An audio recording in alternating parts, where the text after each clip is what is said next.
One of the more contentious prophecies found in the Hebrew Bible is Ezekiel's prophecy against the island city of Tyre in Ezekiel 26, which predicts the complete destruction and obliteration of the city in the midst of the sea. But why does this prophecy of Ezekiel receive so much attention? Because of its apparent failure to come true. Despite a 13-year siege of the island city of Tyre, Nebuchadnezzar was unable to breach it, as recorded in history and acknowledged by the prophet himself in Ezekiel 29.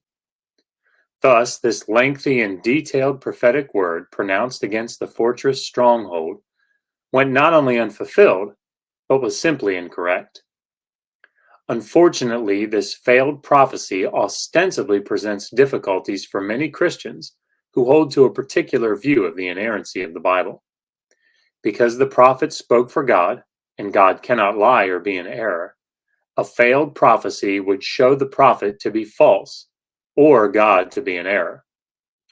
It is assumed by many Christians that there is either a reasonable explanation for why the prophecy did not come to pass, or that there is a fundamental misunderstanding and misinterpretation of the passage. Recently, Mr. Mike Winger has attempted to reconcile the prophecy in Ezekiel with historical data in order to justify the prophet Ezekiel and his pronouncements. While Mr. Winger acknowledges that Nebuchadnezzar did not take the island city of Tyre, he has concluded the following. 1. The prophecy in Ezekiel 26 speaks of many nations, not simply Nebuchadnezzar. This is confirmed in the passage by the change from the pronoun he to they in 26:12. The he represented Nebuchadnezzar and his armies, while the they referred to Alexander the Great, who ultimately fulfilled the prophecy when he destroyed the island city centuries later. 2. Nebuchadnezzar did lay siege to Tyre, but it was Old Tyre, or Ushu, on the mainland, and not the island city of Tyre. After a 13-year siege, the Babylonian king did breach the walls of Ushu, but found, much to his chagrin, that the inhabitants had been relocating with their possessions to the island city during the siege. Winger's argument rests upon two premises. The many nations and they refer to people or groups other than Nebuchadnezzar and his forces, and that the king besieged the mainland city of Ushu, and not the island city of Tyre. I will argue that both of these premises are false. Nebuchadnezzar was the lone instrument of God in Ezekiel's prophecy, and he besieged and failed to breach the island city of Tyre. In this section, I will address Mr. Winger's argument concerning Ezekiel's reference to the many nations, verse 3, and the change from the use of the pronoun he to they in verse 12. As stated above, Winger argues that Nebuchadnezzar was never prophesied to be the only agent to bring about Tyre's total destruction. Many nations would come against Tyre, ultimately destroying the city and leaving it a bare rock. In Ezekiel 26:3 we read, "Therefore thus says the Lord God, I am against you, Tyre, and I will bring up against you many nations, as the sea brings up its waves." The reference to many nations, at first glance, would seem to strongly indicate that the Neo-Babylonian Empire and its armies, headed by Nebuchadnezzar, would be but the first wave to come against the city of Tyre. Were this the only phrase to go by, that would be the natural reading of the text. Several aspects of this passage, however, argue against this conclusion. First, Nebuchadnezzar is the only agent of God spoken of in the text. We will deal with the they argument shortly. Second, the description of Nebuchadnezzar and his forces in the prophecy likely coincides with the many nations. We see in Ezekiel 26:7, "For thus says the Lord God, I am bringing to Tyre Nebuchadnezzar, king of Babylon, from the north, the king of kings, with horse and chariot and horsemen and a host of many people." There are several things to note in this transitional verse. First, the particle ki, which is for or because, directly connects the previous section to this concrete identification of the agent of the Lord, to be brought against Tyre. Second, the use of the phrase King of Kings, along with the specific identification of the various parts of the army that would accompany the king, that is, horse, chariot, horsemen, as well as a host and many people, are arguably the great nations from verse 3. In fact, the adjective many in verse 3 is the same adjective used in verse 7, Rav, to refer to the many people. This has led scholars to identify Nebuchadnezzar and his armies as the many nations in verse 3. The Goyim Rabim, portrayed as waves beating on the rock in verse 3, are identified as Nebuchadnezzar with his title of Melachim and his hosts, referred to as Kahal Wa'am Rav. Winger's argument not only requires that the phrase many nations refer to nations that would attack Tyre after Nebuchadnezzar, but also that the shift from the use of the pronoun he used in verses 7 to 11 to the use of they in verse 12 refers to the nation that would follow Nebuchadnezzar, that is, Alexander the Great. In other words, Winger does not deny that Nebuchadnezzar was the agent prophesied about in verses 7 to 11. However, in verse 12, the shift to the pronoun they refers to Alexander the Great, who would ultimately conquer the island city of Tyre. There are numerous problems with this interpretation, both with regard to parallel constructions that occur in other prophetic passages, as well as the internal logic of the prophecy in Ezekiel 26. First, there are other prophetic passages that are constructed with similar shifts in pronouns.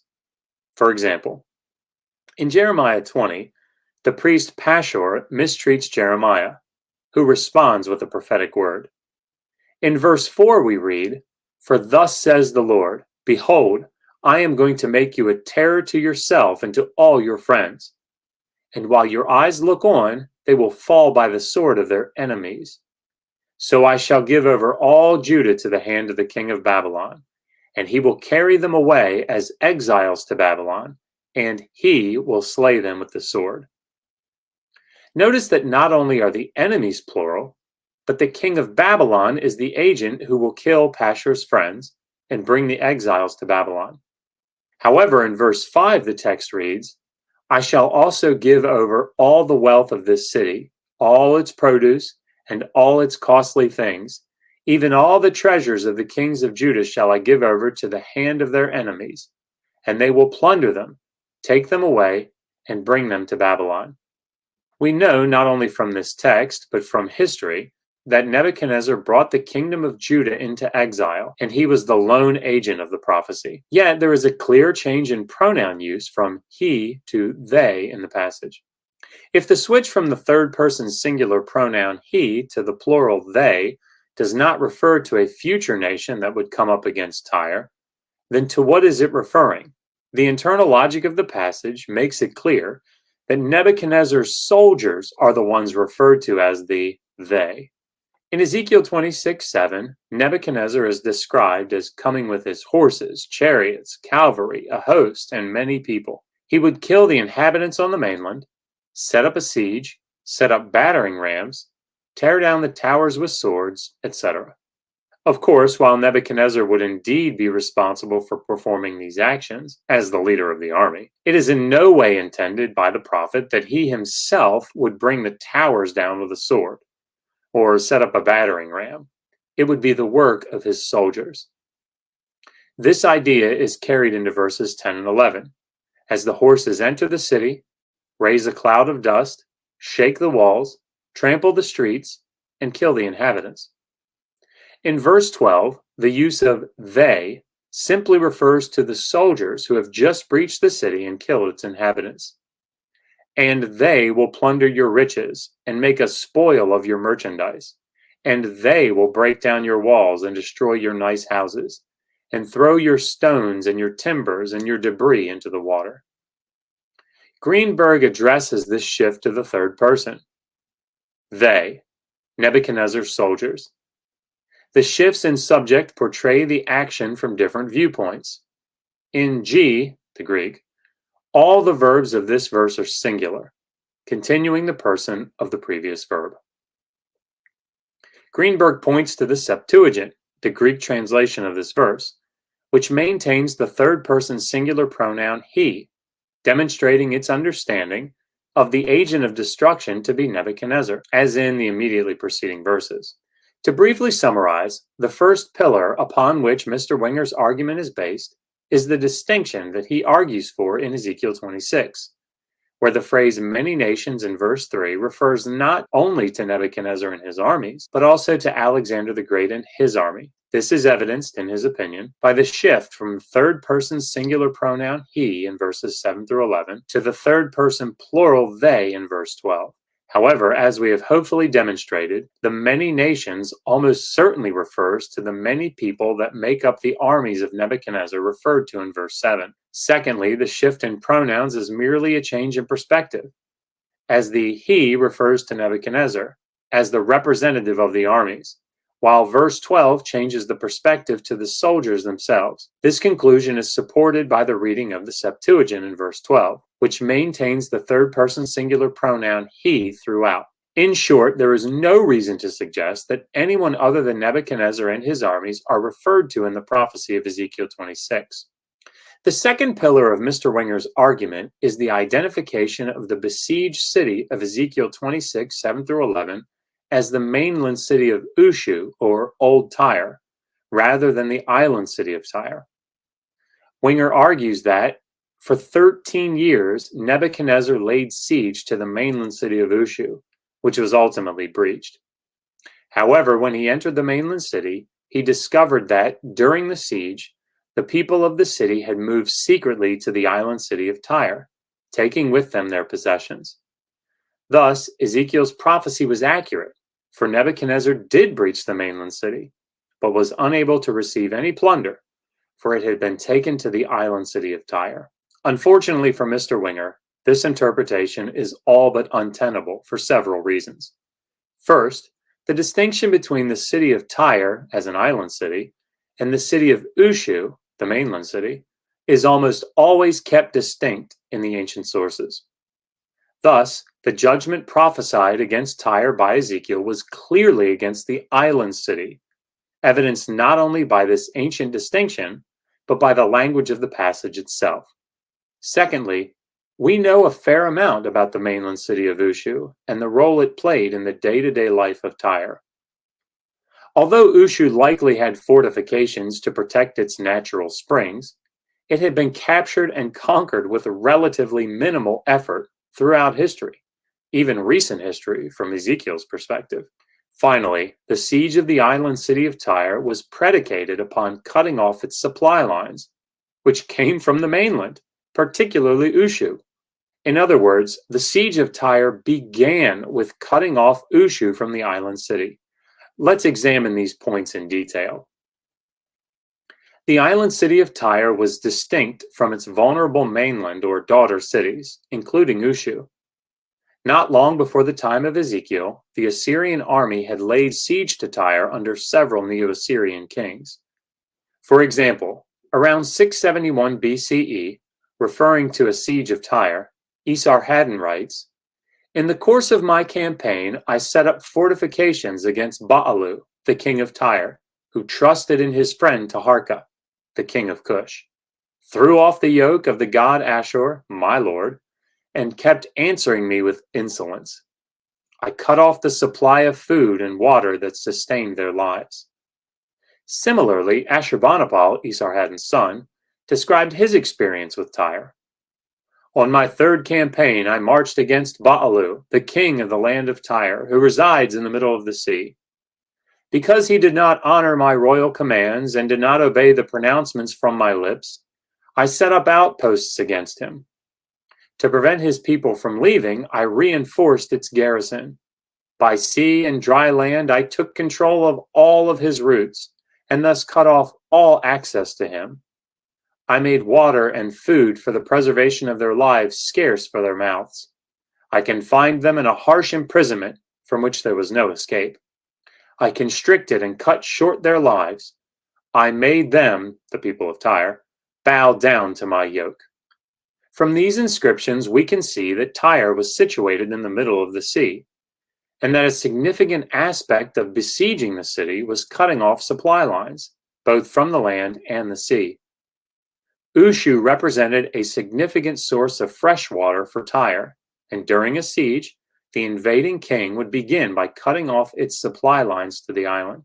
Because Tyre was situated in a strategic location, the repeated military actions against it is unsurprising, as noted by Katzenstein. A repetition of events, certainly a siege against the island of Tyre, which had to start with the occupation of Ushu, is quite normal. For a march against Philistia and Egypt had to pass this strip of country situated along the highways. As long as the Phoenician coastal towns were on friendly terms with the Assyrian king, no hostile action against them was necessary. But in alliance with Egypt, each town might endanger the long lines of communications. That Ushu was comparatively easy prey for invading armies can be seen in another inscription of Ashurbanipal. On my return march, I conquered the city of Ushu, Palatyrus, whose location is situated on the shore of the sea. I slew the people of Ushu who had not been obedient to their governors by not giving payment, their annual giving. I rendered judgment on those insubmissive people. I carried off their gods and their people to Assyria. Notice the distinction between Tyre, which is in the middle of the sea, and Ushu, which was situated on the shore by the sea. To briefly summarize this section, there was a clear distinction drawn between the island city of Tyre and the mainland city of Ushu, along with other mainland cities along the coast. It has also been demonstrated that Ushu was a source of fresh water for the city of Tyre, and because of this, among the initial stages of any siege generally included either directly controlling Ushu or cutting off the supply lines between Ushu and Tyre. Finally, the relative ease with which armies were able to conquer the cities of the mainland has been observed. The situation was no different in these respects for Nebuchadnezzar when he began his siege of Tyre around 586 BCE. Given the normal siege tactics that were historically used against Tyre, the first thing that we would expect Nebuchadnezzar to do is defeat and secure the vulnerable mainland cities, cutting off supply lines, particularly of water, to the island of Tyre. This, of course, is what we see. Block notes, the description in Ezekiel 26 begins appropriately with the fate of the mainland Tyrian settlements, which must be the first to experience Nebuchadnezzar's attack, followed by a more detailed account of the assault on the island city itself. Katzenstein concurs. Nebuchadnezzar started a special Phoenician campaign, and apparently quickly conquered and subdued Sidon and Arvad. The mainland of Tyre was occupied by the Babylonian forces too, but the island of Tyre did not open its gates to the Babylonian king. Thus, in about 585 BCE, the 7th year of Ethbaal III, the siege of Tyre started. We must assume that the siege of Tyre was actually a blockade of the island from the mainland opposite. After the Tyrian mainland had been occupied, the siege of the island itself started. But the island was surrounded by strong and high walls, strengthened by high and mighty towers. This, of course, presents a significant problem for Mr. Winger's argument. His contention is that Nebuchadnezzar did not besiege the island city of Tyre, but the mainland city of Ushu. After a 13-year siege, he eventually did enter the gates of Ushu, but found that during the siege, all of the inhabitants had relocated to the island fortress. This interpretation not only flies directly in the face of what is recorded in the text of Ezekiel, which specifically differentiates between Tyre and its daughters, or mainland cities, but it contradicts this historical and logical progression of events in the siege. Even if no other historical data were available to us concerning this siege, it seems difficult to imagine that Ashurbanipal, for example, on a return from a separate campaign, could conquer the mainland coast and Ushu, but Nebuchadnezzar and his forces could not breach the walls of this mainland city for 13 years.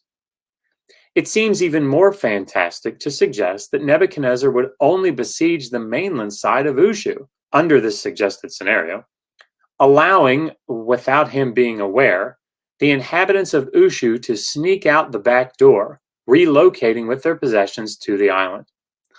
This seems all but ludicrous, particularly because of the common practice of setting up a blockade to cut off Ushu and the mainland city's supplies from Tyre. To sum up this section, the prophecy of Ezekiel 26 is pronounced against Tyre, the island city, and not Ushu, the city on the mainland. Although Ushu was likely fortified to protect its freshwater springs, it was vulnerable to attack and was repeatedly conquered during the first millennium, along with the other mainland cities.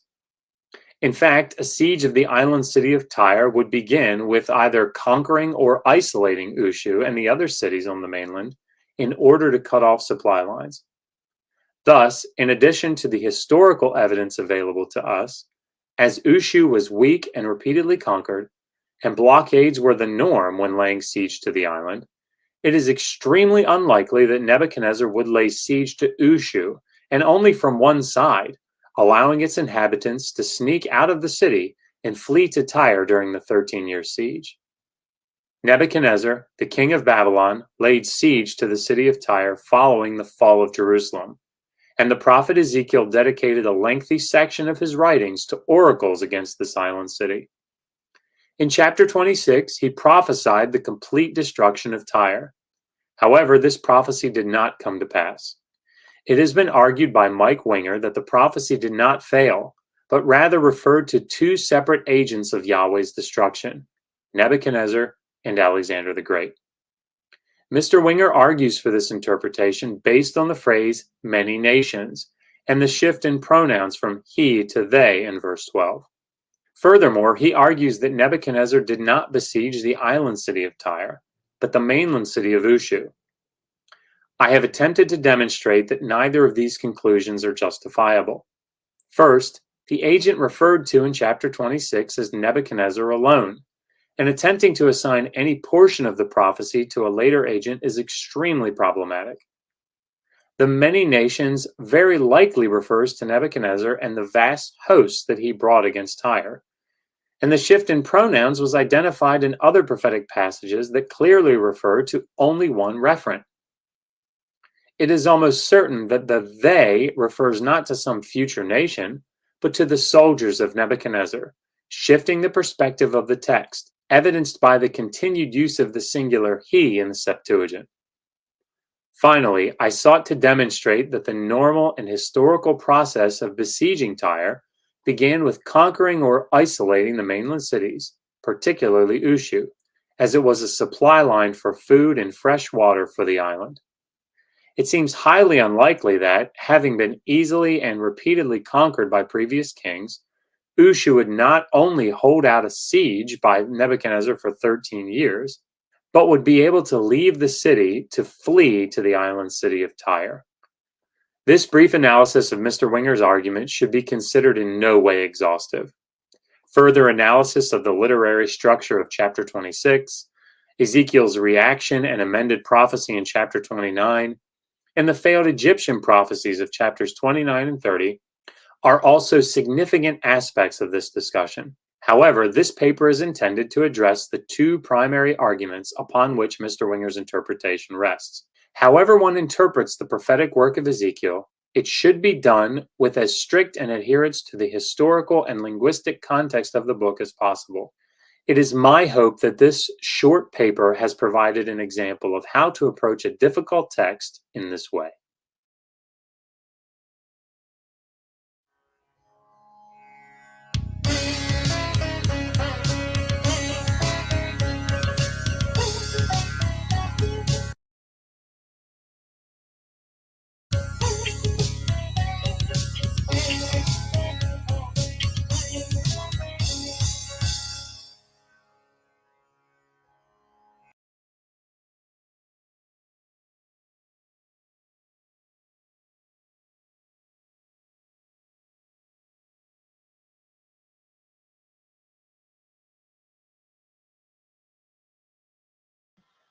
Mic check, 1 2 1 2. Give me a 4 up in the chat if I can be heard. Bless family. Little appetizer for the fam, real quick.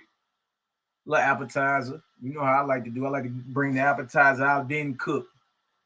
You know what I mean? Yeah. That's an interesting topic, though, man. That's kind of been on the back burner, but it's been out there lately. It ain't full-fledged like what is Israel? What low-hanging fruit is Israel talking about these days? The rape.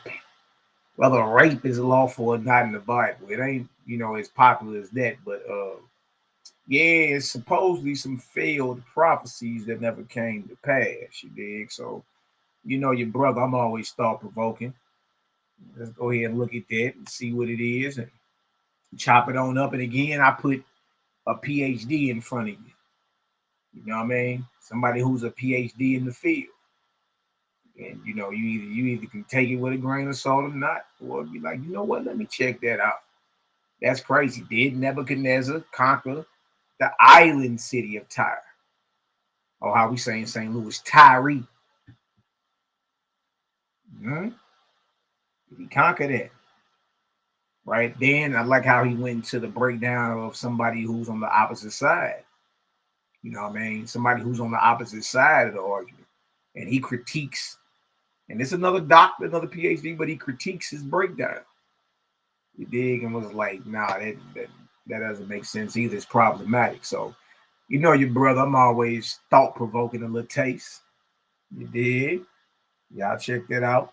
You feel me? If you got the testicular fortitude of a damn squirrel and you ain't scared of more light, then, check it on out. You shouldn't be in the space or spirit of being afraid of anything. You know what I mean? You should be developed enough to know when something don't hit your spirit right, I just ain't dealing with it. It don't matter what nobody else got going on. You know what I mean? So, yeah. Check that out. So he's saying Ezekiel chapter 26 prophecy is false. He brings out interesting info, but I have to research and verify what he's saying.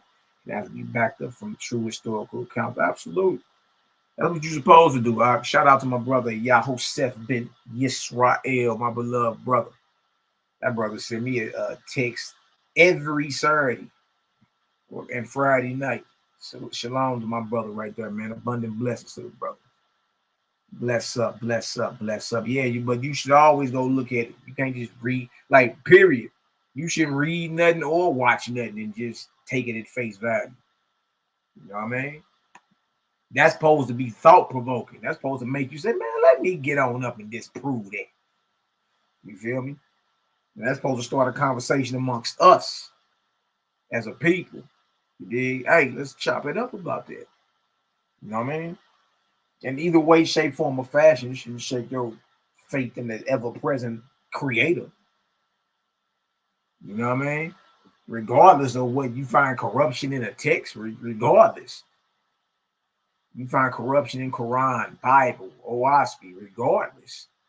That shouldn't rattle your faith and your knowledge in the ever-present creator. You know what I mean? The omnipotent, the all in all, the always was, is, and never shall be. You dig? Books are written by men. You dig? So over here, you can't be scared. You understand? What you afraid of? You gonna realize you was doing something wrong and start doing it correctly now? That's a good thing, ain't it? You dig? It's all about growth. It's all about progress, progression. A lot of brothers and sisters feel they didn't hit a brick wall in their spiritual walk. You know what I mean? A lot of brothers and sisters feel like that. Coming out of all the different walks of life and all that. The different faiths, the different beliefs, the different spiritual systems. Eventually, you only go so far. I know you noticed that. It's quite funny because OASP talks about that. The false deities can only go so far. The false gods. They can't get above the second resurrection. So it makes sense in their spiritual systems, you only can get so far. After a while, you ain't getting, you ain't getting fed. You ain't getting the right nourishment. You don't feel that no more. It's the same redundant scriptures being poured out. You feel me? It's the same sound bites. It's the same regalia. You know what I mean? It's the same lip fumbling and side jawing. It's the same thing. What my one elder used to say, the same soup warmed over. It's the same thing. That's why you feel like your spirit is not progressing and growing. You feel me? You can't be out here scared, man. Can't be scared. You got to be fearless. You dig? And look, you know right from wrong. You know if something is off or if it ain't. Like, we got to get out of the sippy cup mode. You know what I mean? You got to take the training wheels off, Jack. Eventually, you got to put your hand to the plow and know a thing for yourself because you gained the experience. So when I say sippy cup brews, it ain't just, it sounds funny, but it's the truth. It's a lot of sippy cup madness. You know what I mean? So you can't be afraid, man. All truth is of the Creator. Believe that, know that. You feel me? You shouldn't be scared to try any spirit around her. You in an age where everybody is leveling up and opening up doorways and doing all type of things that connect them close to what they call the source or the spirit or the most high or the creator and all that. We here to let you know it's the ugly side to all that too. It's the ugly side to all that. Don't be out here willy-nilly. You know what I mean? Don't be out here all gullible and just, you Mr. Rogers in spirit. Everybody's your damn neighbor. Would you be my neighbor? Hell to the no. You better, man, look, you better be trying every spirit around here. Whatever anybody talking about, try that. What you mean? Try mean test it. You know what I mean? You don't mean go try it like you engage. No, test it. How do you test it? How do you test or try the spirit? Okay, so if a spirit come to you telling you to go kill your child in the name of God, for those of us that study YHWH's, we already know. Right? What happened with Abraham when he was tempted to slay Isaac? What he tell the evil angel that was fronting like he was his God? He said, you got to show me you God, Jack. You got to show me that. Because I've been commanded not to kill. Matter of fact, nigga, you commanded me not to kill. And the evil angel who was pump faking like he was Abraham's God, guess what he did? He left him. He departed. Perceiving Abraham knew the higher law. The higher law of what?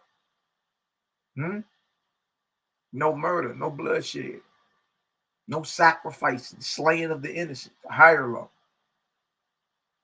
Right? But that evil angel came plump faking like he was Abraham's God, came in his name and everything.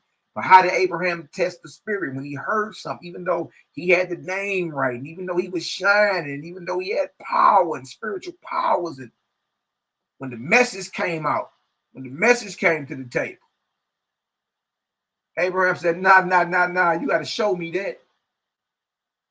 Because I've been commanded not to kill. That's how you test the spirit and try the spirit. You see? And so you're supposed to do that in all, look, you naturally do that in all walks of life. Everybody does it. You hear crazy shit every day, don't you? Don't you be like, oh, hell no, that sounds crazy. You're not even listening to that. You got to be the same way in spirit. Got to be the same way because it's all types of misfit spirits out here. It's like a scandalous men, scandalous spirits. Scandalous women, scandalous spirits. You dig? They just cross over and become that same type of personality and spirit. So you got to know how to draw down and check something when they come knocking at your door. Like, you don't just open up the door and just let everybody into your house, do you?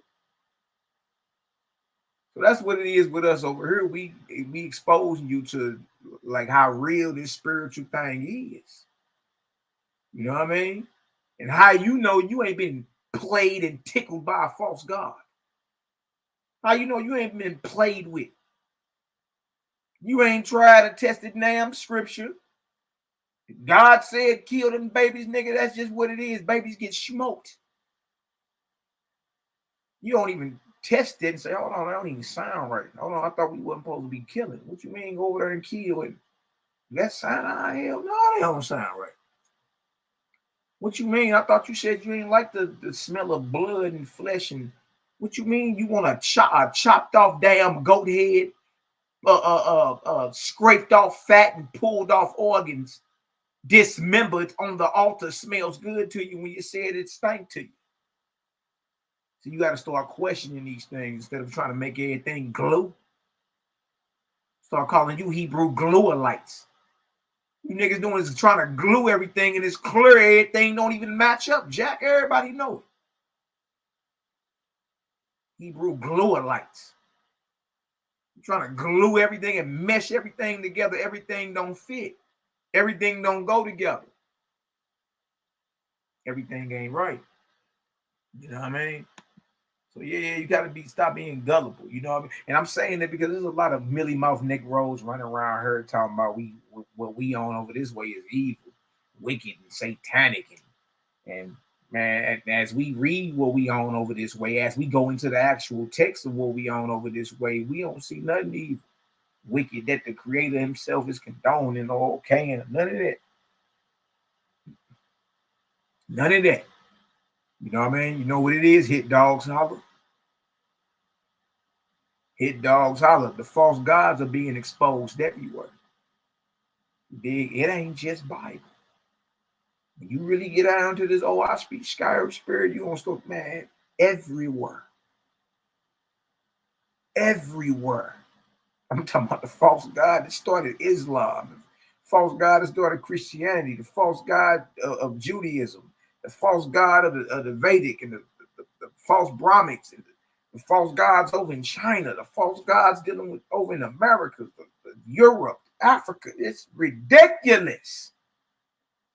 All the way up to Mormonism. Good night. What is we even talking about here?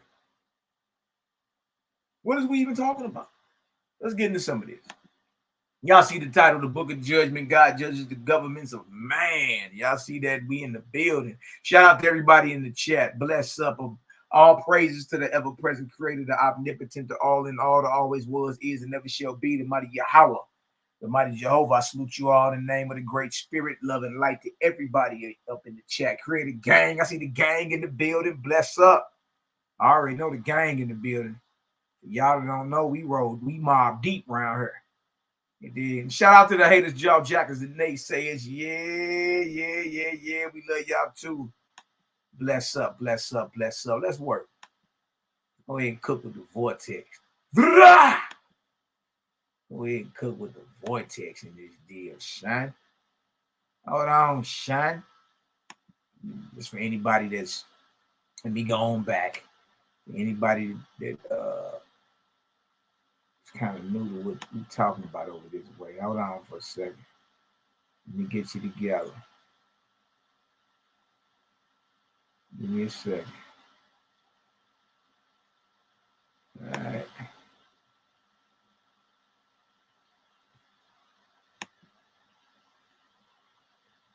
All right, let's work. We're about to go into this today. Right? God judges the government of man. And then ask yourself, dang, all this from a so-called slave master, huh? Look, I did not know Israel was, when I was inspired to say sippy cup brew for a reason. I ain't know Israelites was that low, man. You know what I mean?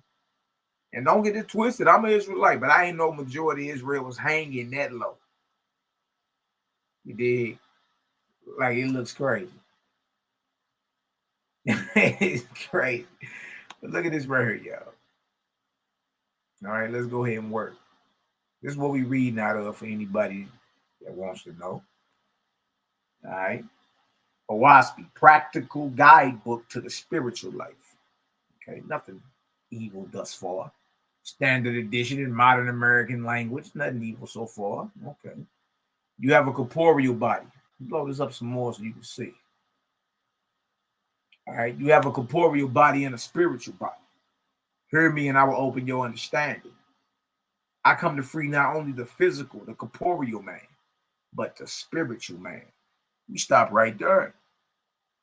Why wouldn't any melanated individual that's been a victim of the Spanish Inquisition or colonization or gentrification or some type of bondage and slavery, and you know what I mean? Why wouldn't anybody of that ilk, huh?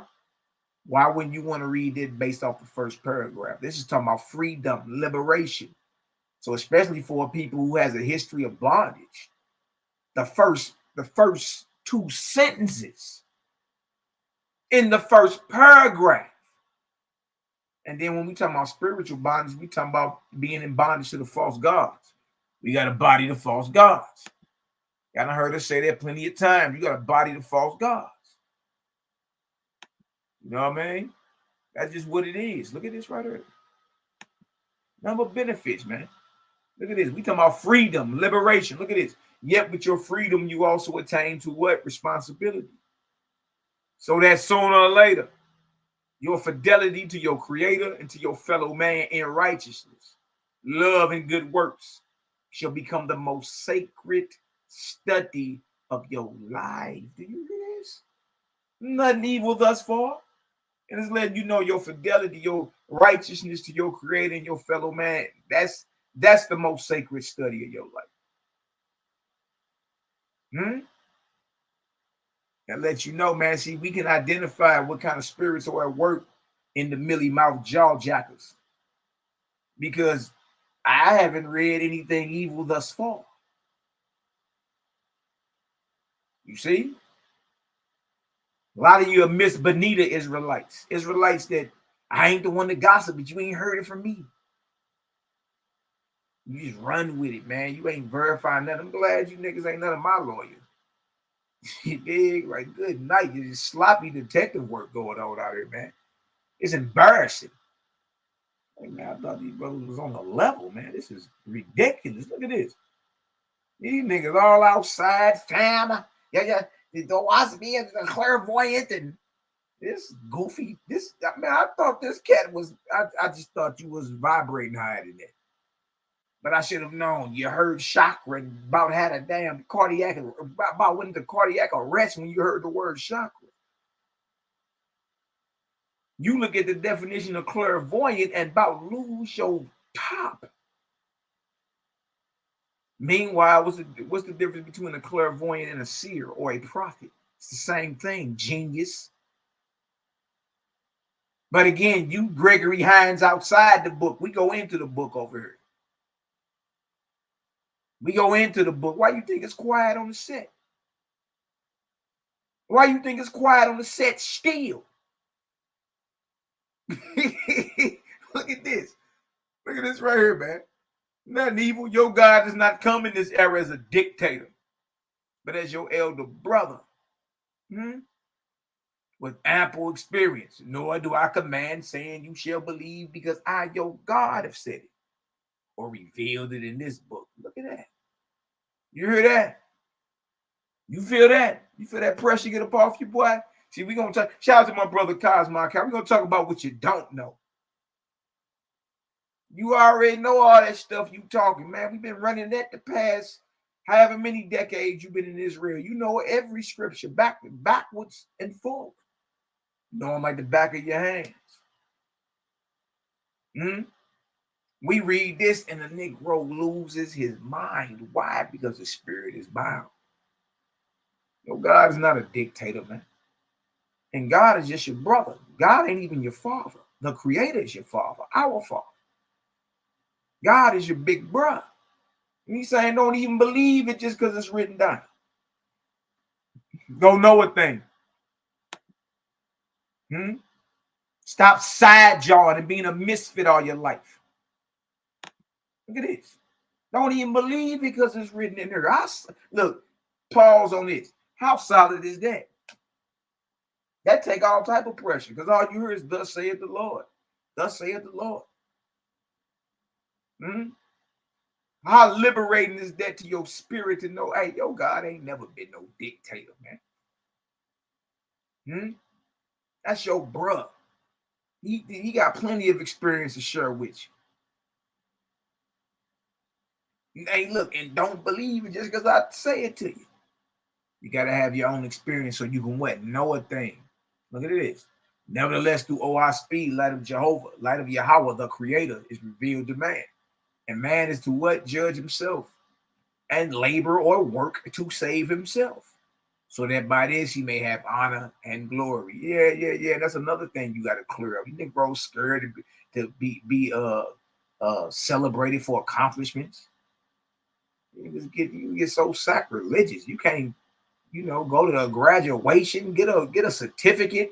get a trophy, you get none of it. You niggas just lose your minds.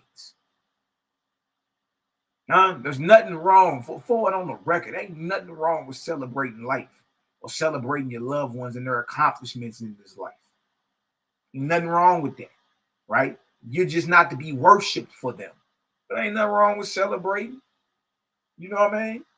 Celebrating progress, celebrating development, celebrating graduation, celebrating advancing in life, getting better. Ain't nothing wrong with that. You know what I mean? You over there scared to say happy birthday to somebody. It's real elementary and corny when you look at it. You just ain't to be worshipped. There's nothing wrong with celebrating someone. You dig? Giving them their flowers while they living and, you know, checking on somebody or even, you know, with your short leggers when they be graduating from these various grades and all that, and they be getting certificates and all. Ain't nothing wrong with celebrating your loved ones, man. That encourages them to achieve and go better or go harder at the light. So ain't nothing wrong with that, man. You got to come up out of that mindset to where, no, bro, you're supposed to hate the world. Like, look, you stand in the vibration of hate. That's all you're gonna beget. Hate begets hate. War begets war. What you are, you beget. Love begets love. Right? So there's nothing wrong with you celebrating the accomplishments of your loved ones or even yourself. Remember that. For the will of the Creator is not for man, because look, it's nothing wrong with you having honor and glory. Nothing wrong with that. You're just not to be worshipped. Right? And that actually encourages you to achieve higher and excel higher. You know what I mean? For the will of the Creator is not for man to be forever led. See, you can't be a sippy cup brew your whole life. That's not the will of your. So you find out your Creator ain't a dictator. He's giving you liberty and freedom. You just responsible for your own salvation and your resurrection. Your rise or your fall is on you. Tell you I don't come as a dictator. I'm your brother. Don't believe it just because I say it. Why? Because the will of our Father is not for you to be forever in sippy cup mode, boy. You can't be in sippy cup mode your whole damn life, in goo goo gaga mode. You gotta burp you with the birthing blanket over the shoulder. Nah. Eventually you gotta man up. You gotta get out of sippy cup mode. Look at this. For the will of the Creator is not for man to be forever led, but for man to ultimately have a light of practicing good works organically from a short letter, from an infancy up. Look at this. From infancy up. What's wrong with that? What evil have you just heard? See? We let you mealy mouth Negroes run your mouth. And it's truly a testament to how much of a mental midget you are. You know what I mean? Because you looking foolish. You ain't winning the book. There's nothing evil about what we just read. It's actually liberating.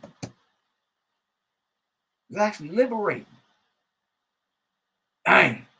So if you heard anything evil thus far, give me a 1 up in the chat. But if you heard anything liberating and is resonating with your soul and spirit, give me a 2 up in the chat. Bless up. Let's let the chat talk.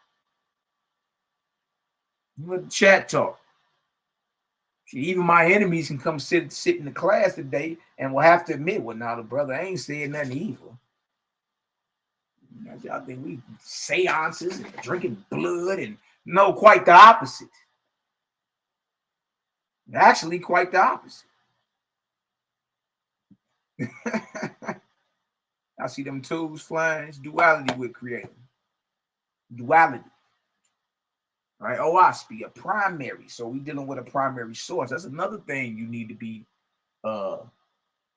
you ain't got to be braggadocious, but be confident. Look, we're the only one in the conversation dealing with a primary.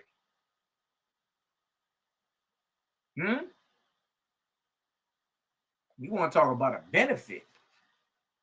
We the only one in the conversation with a primary. Let that sink in.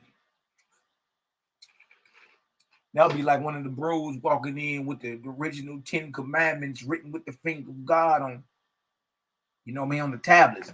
That's a primary. If you ever find those, then those would be considered the primary source for the Torah. Right? YHWH's is a primary. Meaning it didn't come from something else. It came directly from the spiritual realm right into what you call physical manifestation. Via a mortal man. A mortal man and via an angelic host. You know what I mean? So yes, man was used. It ain't just magically appear out of nowhere. Man was used. You know what I mean? The high-raised angels was used. You dig? So in order to prove if what we're talking about is evil, satanic, sadistic, blood-curdling, chopped off heads, scraped off livers, chopped livers, dismembered legs to the God, what we talking about, something that's primary and something that's practical. Look at this. So be confident, man. We the only ones with the primary. You dig? That's like having look, you got the biggest guns on the streets and the most ammo. Yeah. You can walk these streets. And hey, look, and the deadliest aim. Yeah, you can walk these streets confident. You dig? That's all I'm saying. You can walk confident. You got the only primary. You niggas ain't working with no primary. If the topic of primary sources come up, they got to go sit their monkey ass down somewhere. You still in the fight. Look at this. YHWH, a primary for the spiritual and practical enlightenment and development of individuals, groups, and humanity. For their glory and happiness and for the glory of the half. The 3/4, the 1/4. For the glory of the whole. How can you be mad at that? Look at this. In the words of Yahweh, in the words of Jehovah, and his angel ambassadors. Being a Cosmon Bible containing a history of the dominions of the higher and lower heavens on the earth for the past 25,000 years. Benefit. Bible only go back 5,783 years. Coming up on 5,000. You're coming up on the year 5784. Within like the next month or something like that. It ain't even been since Adam was created, according to the biblical scholars. Why do you think the Jewish calendar is the year 5783 right now? So with that being said, this right here is 5 times that. We're talking about 25,000 years. Look at that. A history of the dominions of the higher and lower heavens on the earth for the past 25,000 years. Now here you go, drooling and laughing, seal clapping like it's feeding time at the zoo. Like you can't believe this, huh? Like this sounds so idiotic to you, but when I draw down on you, I'm saying like you can get that off over there. You can get that off smelling your own breath in the corner, arguing with yourself. But when I draw down on you and ask you what are the proceedings of the heavens, what are the ranks and titles of the gods and the lords and the Lord gods, huh? What are the heavenly proceedings? What are the primary and secondary education for mortals that cross over believing in the Creator? Chapter and verse me. You ain't got it. So if you don't have it, you can disagree with what we saying all day, but if you don't have it, how the hell you gonna tell us what we saying is wrong? Nigga, you ain't got this. Hell, you got this that go back 25,000 years. Bible don't go back that far. And if you read the book of Jubilees, it backs up the actual biblical chronologies. It tell you how long it's been since Adam been created. 1:30 a.m. Seth. 600 a.m. Noah and all that. Yeah. It's talking about since Adam's creation. So in certain versions of the Jubilees, it straight got the years all the way up to when Moses got the 10 Commandments on the mount, from creation all the way up to when Moses got 50 chapters in there. Jubilees is called Little Genesis, but it agrees with the scholars. It ain't even been 6,000 years according to biblical chronology. This say right here, the higher and lower heavens on the earth for the past 25,000 years. Look at this. Being from the submersion or the sinking of the continent of Pan in the Pacific Ocean. That sound funny to you? You can't believe that, huh? There's a sunken continent in the Pacific Ocean. You can't believe that, huh? That sounds half retarded to you, huh? See, we gonna talk about what you don't know. All right? We're gonna talk about what you don't know. Then we tell you something and they gonna point to you something in real time. Then where we at? We telling you, yeah, a flood happened, no doubt. Huh? But it ain't happened 5,000 years ago, Jack. The flood went down 25,000 years ago. How you got a flood 5,000 years ago and that line up with the Middle Kingdom in Egypt? What are we talking about? Know what you talking about? All right, now watch this right here. Millie mouth. All right, hold on 1 second. Let me share this with y'all. So notice what that says right there. Being from the submersion of the continent of Pan in the Pacific Ocean, commonly called the flood or deluge, right? To the Cosmological era, the present time. So let's go look and see if the Pacific Ocean shows us any evidence of a sunken continent. And now, if it does, now we have a reference point in real time of what a flood went down in. Bagging down. What is you talking about? We ain't overheard whispering smooth and fancy soliloquies.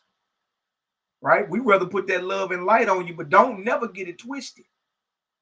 We put that work on you. You dig?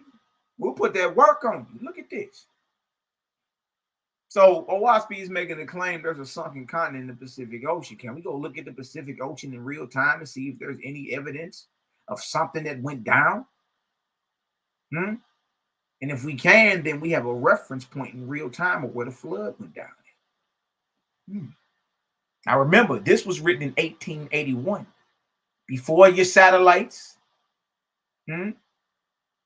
before your space stations, before your James Webb telescopes, before your Hubble telescopes, before any of that.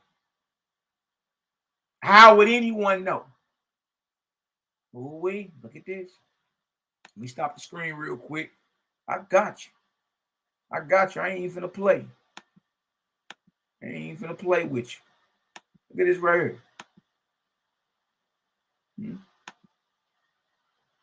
Ball game. They'll say all the way over here. Pacific Ring of Fire explained. Pacific. Whilst he's making a claim that there's a sunken continent. And interestingly enough, at the top of the northwestern corner of this, there's an interesting country named Japan. Wow. Could Japan be a fragment remaining of the continent of Pan? You dig? And that right there, y'all, is high volcanic activity. You dig? The ocean floor. The ocean floor of the Pacific Ocean is the top of the continent of Pan. The sinking of that continent is what caused the deluge, and that went down 25,000 years ago. That's where it went down from, right there. That makes more sense.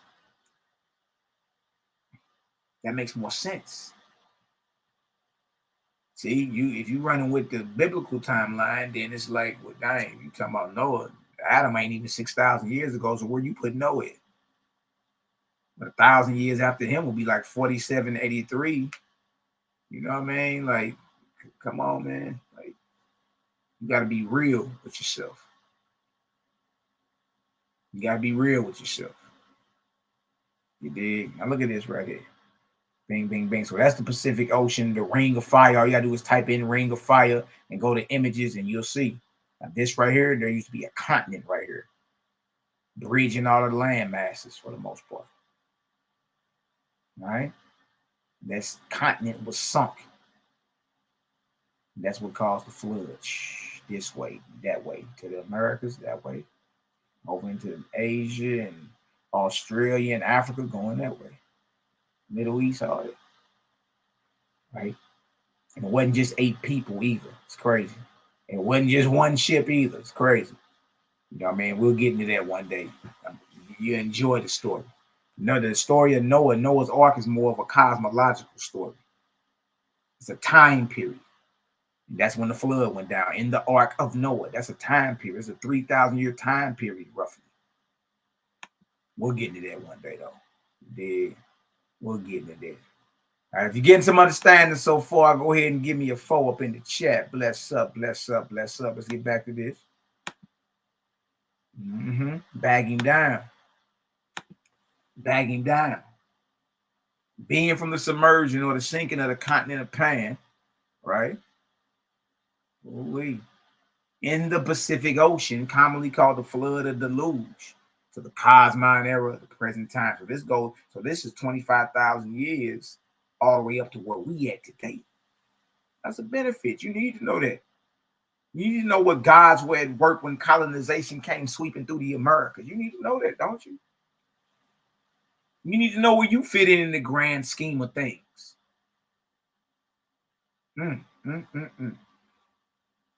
Higher light start hitting, boy. Nobody want to hear no higher light. Dang, bro. We ask you, what are they saying evil? Silence, I know. Look at this. Also, look at this. Also, a brief history of the preceding years. So even before the flood, from man's beginning on earth to the flood. So we talking about, y'all, roughly 175 years. 72,175 years. Also, a brief history of the preceding years from man's beginning on earth to the flood, together with a synopsis of the what? The cosmogony of the universe. So we can, over here, we can talk with cosmologists. We can talk about creation. We can talk about nebula. We can talk about black holes. We can talk about the swirling galaxies. We can talk about what? The origin of the universe, or the creation of what you call the universe. We still in the topic. You got to go sit your monkey ass down somewhere, especially if you don't deal with like the book of Enoch or something, because a lot of Hebrews don't deal with that. You ain't even dealing with Enoch. You gotta go sit on down somewhere. This is above your pay grade. You ain't even in the conversation when we talking about the cosmogony of the universe. Especially when we talking about the methodology, like how it happened. Not just saying it happened. Well, how did it happen? The creation of planets, the creation of man, the unseen worlds, the labor and glory of gods and goddesses in the heaven of the earth and in the ethereal heavens above them. Y'all see this? Well, this is what we read for anybody. And as you keep reading, you going down. This right here is on YHWH'S.com. If you ain't got one, here, and put this in the chat for you. If you ain't got one, go ahead and just click on this link right here. All right. Bang, bang, bang. Bang, bang, bang. All right. Now, let's go over here. We're going to the book of judgment today. The book of judgment, all right? So we ain't read nothing evil yet. Y'all please stop me when you hear something evil. Yeah, ain't nothing but light over here. That's what we talking about. Yeah, like, you stupid niggas better repent. Like that. We'll sit down somewhere, man. Like you're mad at righteousness. You gotta really check what spirit or what God or what angels you've been in league with this whole time. Who getting mad at light except those that are in darkness? Only those who hate the light are afraid of the light or get offended at the light. All right? No reason for anybody to be offended. We talking about the creator. Everybody should be in agreement. Okay, bro, yeah. It's all good. You know what it is? You start realizing, well, hold on. When your brother tell you, say, hold on. Actually, watch out. Yeah, actually, watch out. Because everything over there ain't right and exact. You better do that. It's like, oh no, man, you tripping, bro. Yeah, we can't make that happen. Oh no, man. What is you doing? All right, hold on. Thought I was wrong. What you say, man? What is it?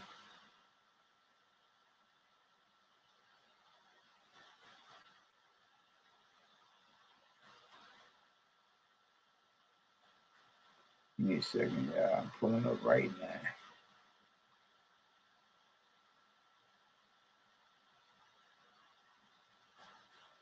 It's a good one right here.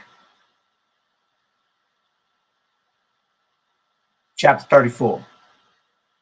Or I speak, Book of Judgment. Chapter 34. Let's go ahead and cook with the vortex real quick. Now, let's cook with the vortex. God judges the governments of man. God said, when a man has young children, he makes just laws in order to teach them discretion, justice, harmony, and consideration in regard to one another. But when his children attain to be men and women, man no longer holds a law over them, for they have become his equals as brothers and sisters. Y'all heard that? When them babies get older, they basically become your little brothers and sisters. They do. They're not under your authority anymore. They do what they want to do. See, so you see how over here we can compare something in real time so you can catch something spiritual.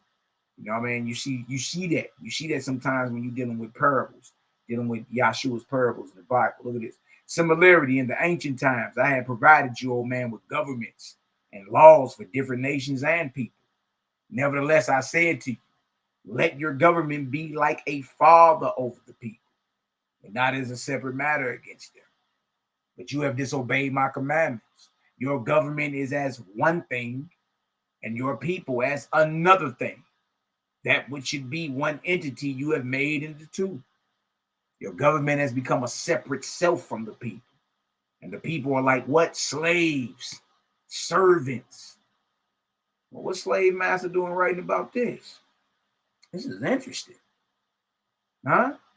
Because we can see the good old, beast and the characteristics of where we currently reside unfolding as I'm reading. Look at this. Your government has become a separate self from the people. And the people are like servants, slaves, supporting the lawmakers who trade in projects and schemes for their own profit and glory. Woof. For you politicians out there, look at this. So everybody from the false gods down to the politicians are getting exposed over this way. Look at this. Since the earliest days, all the governments of man have drifted into this. Since the earliest days, all the governments of man have drifted into this. When the government no longer feels the grade according to the advancement of the people, behold, your God withdraws his heavenly protection from that government, and the people run immediately into anarchy. Sound familiar? Government, you no longer feel the grade. The people are not advancing. The people are not progressing. They're going backwards. This is declension. This is slipping in the darkness, like the old school song used to say. By the old school group War, slipping in the darkness. The people are slipping more and more in the darkness. The people are becoming more and more fierce on your watch. Uncle Sam. And when the people stop advancing and progressing, guess what happens? Big Brother and them withdraw from this place. The place goes into anarchy. So now we know why it's anarchy. You want to lay the blame on the people, don't you? Look what Owaspi says. Look at this book. Look at this. Do not lay the blame of anarchy, revolution, and assassinations on the people. Boy, that's cold. Are you serious? I see why you Millie Mouth nigga obey the laws of the land type. Yeah. Yeah, over here we gonna call it for what it is. Don't blame that on the people. Do not lay the blame of anarchy, revolution, and assassinations on the people. My judgment is against the government in all cases. These conditions of vengeance are only the fruit, only the result, the fruit resulting from the government's divergence from the will of Yahweh, the will of Jehovah, and the march of his light. When you see all the uprisings amongst the people and all that, it ain't even the people's fault. It's the government's fault. For blocking the people from advancing and diverging from the will of the Creator, because the Creator's will is for you to advance and progress and march in His marvelous light. This light should go forward. You can't stop that. That's cold right there. If you just learn something, because I just did. Revolutions and assassinations and anarchy are not on the people. It's on the government. If y'all understand that, give me a 1 up in the chat. Bless up. Let me get a 1 up in the chat. You dig? That's powerful. For example, as the offspring of inharmonious parents, right? We all need to pay attention to this, right? For example, as the offspring of inharmonious parents or of parents wrapped up in selfishness or lower in grade than their predecessors. Hold on, y'all hear this? As the offspring or the children of inharmonious parents, meaning the parents are not on one accord, or the children of parents wrapped up in selfishness or lower in grade. See? Right? You can produce children who are lower in grade than you based off your selfishness and your inharmony when you get together and come together and get married and all that. See? Even so do the subjects of a king that decline in grade in proportion to the prevention of liberty and the neglect of general instruction. The subjects or the slaves of a king decline in grade in proportion to the prevention of freedom. Why wouldn't anybody who claims to be a descendant of a slave be offended at what we read when this is all about your liberty and liberty and freedom to all? You should be happy. Look at this. Judgment is rendered against government where it does not provide freedom. Judgment is rendered against government where it does not provide liberty to the people and where it neglects provide means for the development of the talents created with all. So now we understand why judgment is against the United Snakes and judgment is against the governments of man in all this world. Judgment is rendered against government where it does not provide liberty to the people and where it neglects and provide means for the development. So education is very important. Education, skill training, all that on all levels. That's very important because that develops mankind, that progresses him. Creator is all about progression, not bondage. Liberty, not slavery. Look at this. In those respects, oh man, governments are measured and graded by your God. And whenever a government sets up itself to enforce and strengthen itself by violence against justice for the multitude, sound like all the police killings, don't it? I can hear you now. Yeah, but we kill each other too. But right now we're talking about the government. This sounds familiar, don't it? This sounds like the judgment of our God is against our current government. Here you go talking about slave master, white man wrote this and wrote that. Look what's prophesied in here. Look what's being said. That's what we told you. And even the Bible tells you, answer a matter once you've heard the whole thing. Examine then rebuke. You ain't doing that. Look at this. In those respects, oh man, governments are measured and graded by your God. And whenever a government sets up itself to enforce and strengthen itself by violence against justice for the multitude, behold, I turn away from that government. I turn away from that government. That's how we know the Creator and his angels ain't with this government. I turn away from that government and I call away my lords and holy angels. And with that, drudges come upon those people. And the people fall upon their government and destroy it. You seen that anarchy. You seen what happened with the state, with the capital, the infamous January 6th, the Trump riots. Look at this.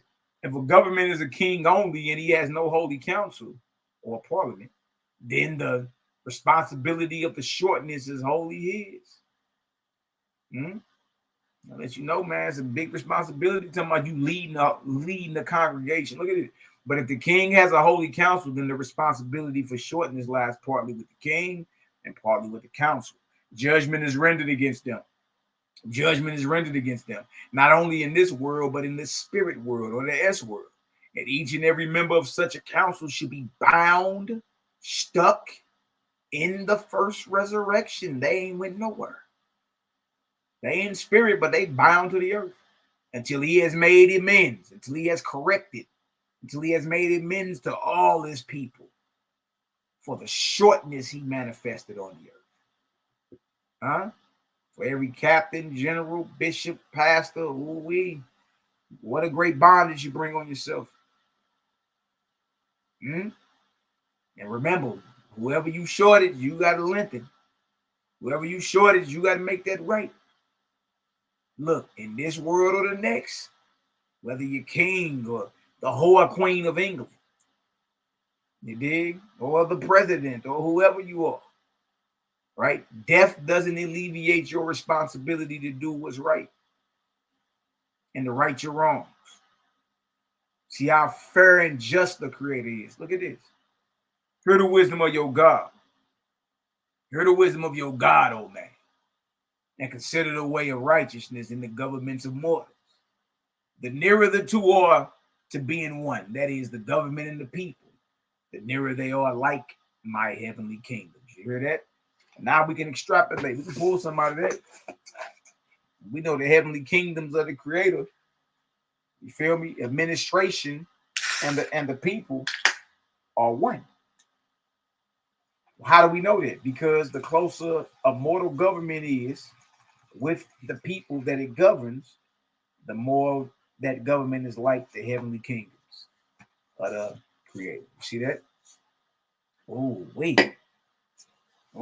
So then look around and look at your government and ask yourself, are the people one with the government, or are the people one thing and the government another thing? And if that's the case, then the Creator and his angels are not with this government or any government. Right? Look at this. The more alienated the government is from the people, the further it is from the kingdom of your God. Bang, drop, weight. It's deeper than just one particular people. Dig? You got patriots out here that attest to that. They'll tell you. The militias, the Michigan militia and all them, they'll tell you. The Bundys and all them down there, the Bundy Ranch, they'll tell you that the government is alienated, isolated from the people. Well, if that's the case, the further it is from the kingdom of your God. Here you go, ready to spill blood over this kingdom. Look at this. Let this be a guide to you, old man. See, remember, the OASP is a spiritual guidebook. See, you can practically apply this, right? Let this be a guide to you, old man, in prophesying the change and the overthrow of government. So now you're learning how to prophesy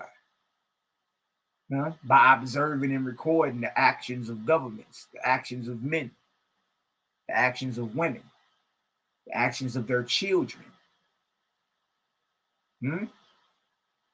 You're learning. You ain't just reading prophecy. You're learning how to prophesy, because prophecy should be used as a tool. Let this be a guide to you, old man, in prophesying the change and the overthrow of governments. See, now you know. Now you can look around at every government in this earth and make a clear-cut decision if the Creator and his angel ambassadors are with that government, or if the Creator and his angel ambassadors have departed from that government. Look at this. Look at this. Read it again. Boy, I'm telling you, watch me cold, boy. Look at this. Let this be a guide to you, old man, in prophesying the change and the overthrow of governments, according to the square of the distance a government is from Yahweh, which is righteousness. So is accelerated the pace of its coming change or destruction. Now you got to measure the time diligently, according to the square of the distance a government is from the Creator, right? How far away from righteousness is the government? You can learn to prophesy either a coming change or coming destruction on that government based off how far away they are from the Creator in righteousness and good works done unto others and progressing those they govern over. Look at this: life, liberty, without the sacrifice of any. Look at this. Do not think these matters are governed by chance or accident. Jehovah is perfect righteousness, the all everlasting. He is all one, for a people and their government to attain to be all one with each other. This is great strength with a long existence and an eternal peace. You shall also consider this, oh man, all governments are tending toward oneness with one another. This is the march of Yahweh. None can stop him.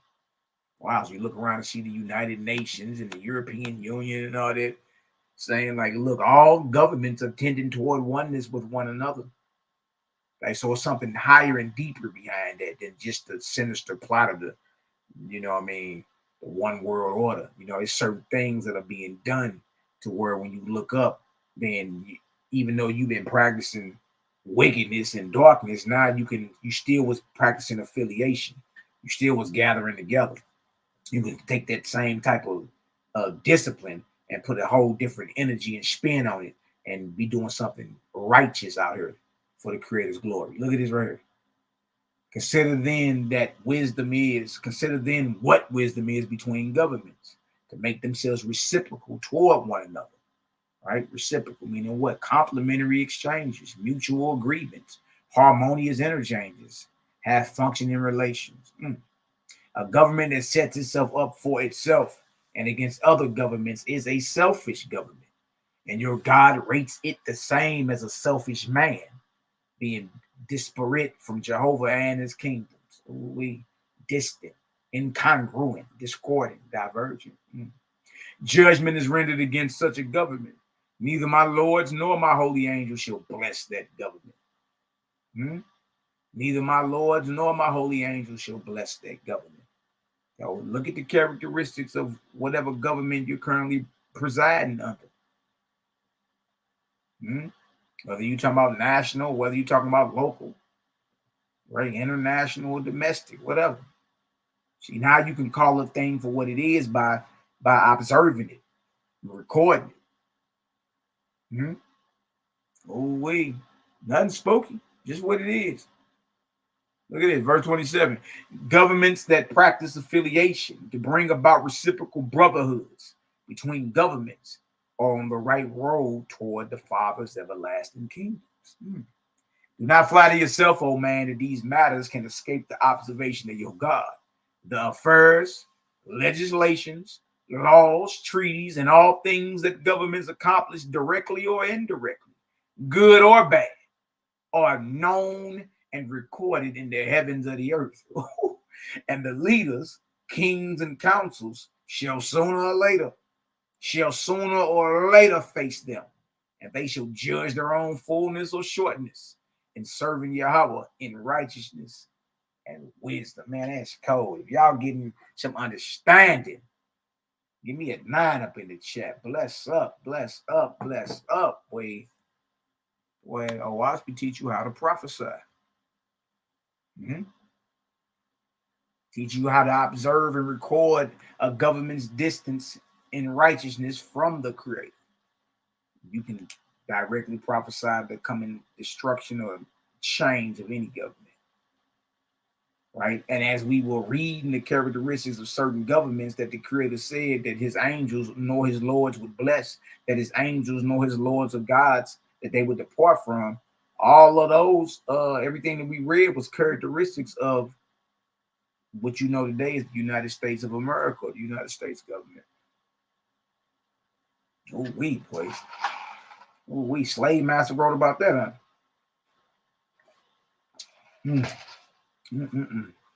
We cooking with the vortex. Let me see. We got 9s up in this deal. We cooking. Let's keep going. Chapter 35, Judgment. God declares against the governments of man. Understanding is being had, man. See, so now you can practically look around. All right, y'all should do that. Right?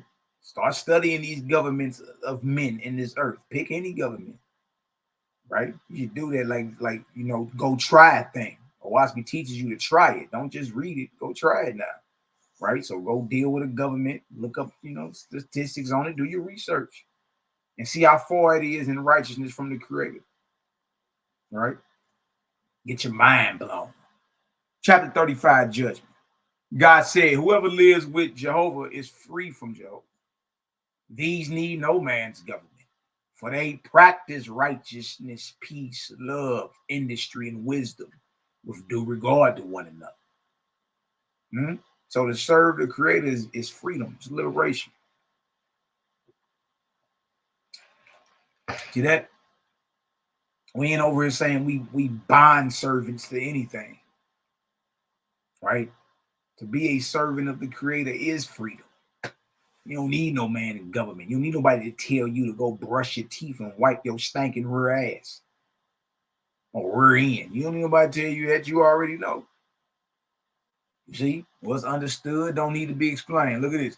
Such is the Father's kingdom on earth, in which there shall be no laws made by man, neither shall there be leaders nor rulers. You ain't gonna like that. Get your Torah portions out of here. Look at this. The progress of man is toward this. The progress of the governments of man should shape towards such a consummation. Wow. Father's kingdom on earth, there shall be no laws made by man. Neither shall there be leaders nor rulers. That's powerful. The progression of man is toward this. To be living without government, without leaders and without rulers. The progress of the governments of man should shape towards such a consummation. So a government's job is to make you independent of them. Right? Any true teacher wouldn't have you dependent on him. Right? He'll give you the tools you need so you can be independent and get out here and be greater than him. Right? So a real government that's inspired by the high-raised angels of the Creator will be inspiring those that govern over to be independent of it. Not to be dependent, but to be independent. Man's progression toward that. The time was when laws were required for all things, even to the manner of a man coming in and going out of a house, and to every occupation that man followed, with licenses and taxes regulating them. A time of apprenticeship to a barber, a weaver, a lawyer, preacher, physician, smith, and to all other trades and occupations, with examinations and passports, diplomas, licenses, to practice within the king's dominions, with rates for fees and rights and privileges. But these laws and governments were for the past eras.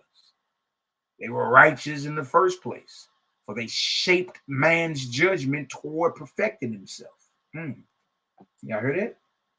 They were righteous in the first place, for they shaped man's judgment toward perfecting himself. But behold, a new time is in the world.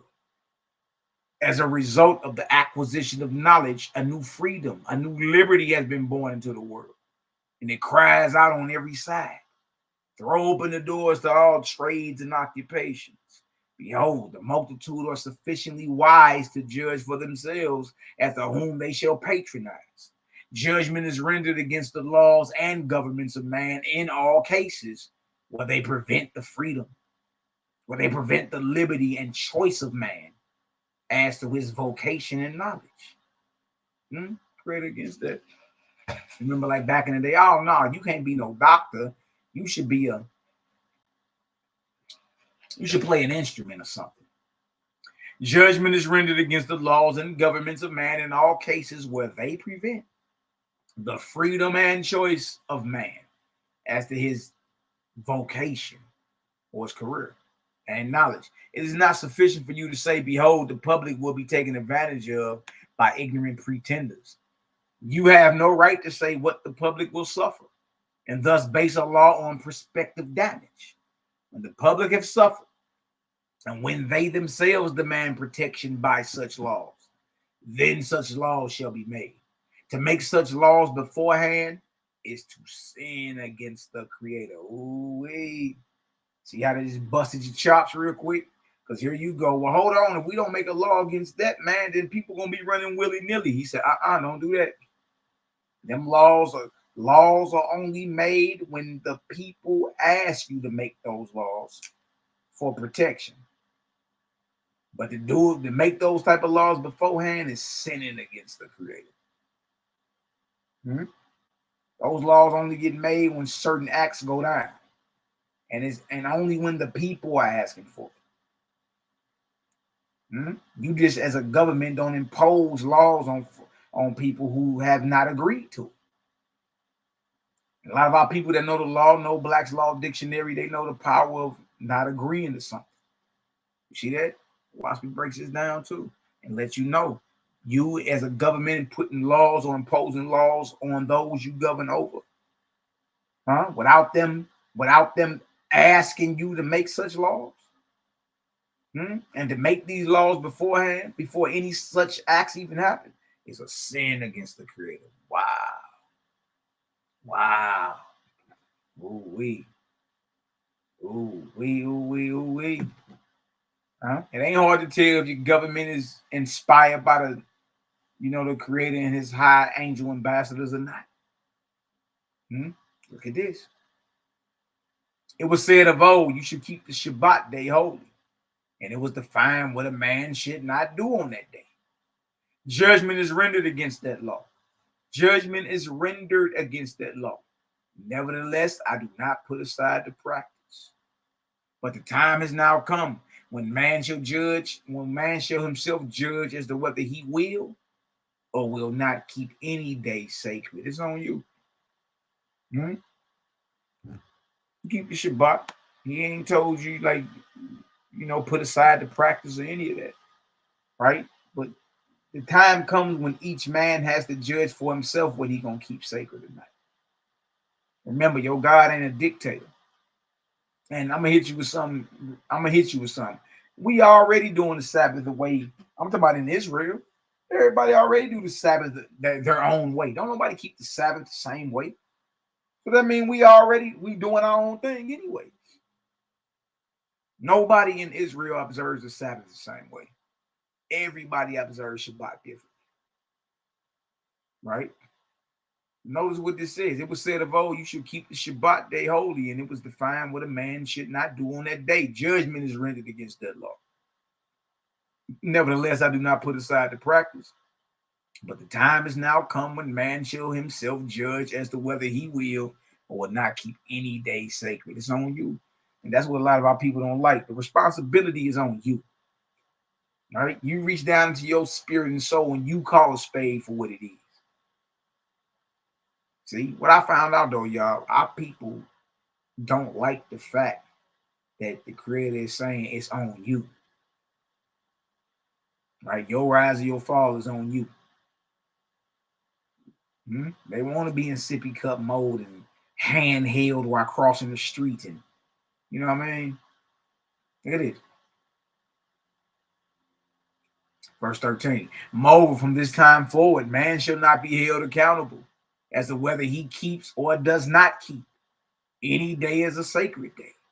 Yet this accountability shall be upon all men, whether they fulfill in wisdom and righteousness to the utmost of their capabilities. You're accountable to, no matter what you're doing, to fulfill it in wisdom and righteousness with all your strength. So no matter what you find yourself in or observing, Shabbat day, feast, whatever, keep it righteous, Jack. With all your strength, keep it righteous. All right? It's on you. There was a law of circumcision, but I rendered judgment against that law also. Oh, man. I bet every Israelite from here to Tanzania done spilled this coffee. Look at this. For it has fulfilled its time. This law I put aside in practice, but I give permission to the adult to have himself circumcised according to his own judgment. And here you go. See, I was with you before. Now I gotta close the book. Why? When none of y'all, nobody has been circumcised on the 8th day. Who? I got sons. What hospital circumcising sons on the 8th day? Oh, brother, it wasn't the 8th day, but it was the 2nd day. What law is that? What law is that? My point being, we keep the Sabbath day how we keep it. We even circumcising our sons our own way. So we doing the Sabbath our own way, and we doing circumcision our own way. Right? And if you want to be technical, you're supposed to have your circumcision done by an Israelite priest. Right? You in the hospital dealing with heathen doctors, quote unquote heathen doctors. Circumcising the covenant part. I'm saying this, you shouldn't be offended at what you're hearing because you already do the Sabbath your own way. You already do circumcision your own way. Don't run up around her talking about some you a zealot for the law and boy, you wasn't circumcised on day 8. Who was? Right? And you bragging about a law you ain't keep yourself. Ain't no 8-year-old, ain't no 8-day-year-old Negroes mysteriously circumcising themselves. Stop it. That means your parents had to keep that law for you. You're bragging about a law that you didn't keep. Nor do most of y'all keep to this very day. It don't happen. Stop it. And you know I know. So you shouldn't be offended at what you're hearing. Why are you offended? This law I put aside in practice. It has fulfilled its time. This law I put aside in practice, but I give permission to the adult to have himself circumcised according to his own judgment. That's what you want to do. Go ahead. It's on you. Judgment is also rendered against infant baptism. And I put aside this law also when I make it an abomination before Yahweh. Here you go, baptizing infants. You talking about the sprinkling on the forehead? Or you talking about the actual baptism? I think they talking about the actual baptism. Like, I seen them do a baby horrible one time, boy. On video. A Catholic priest down there drowned this poor little baby, boy. Called an abomination before the Creator. Look at this. Nevertheless, when a child has reached 14 years of age and it chooses of his own accord to be sprinkled with water to conform to the rites and ceremonies, that child shall be thus baptized in the name of the Creator, but not in the name of God, nor any Lord, Savior, or angel. Baptism is something that happens based off a child's free will. And it's only once they reach the age of 14 that they can come on their own accord and get sprinkled with water. But only in the name of the Creator. Not in the name of a God, Lord, Savior, or angel. This is wisdom, O man, to have no law or government between man and wife. To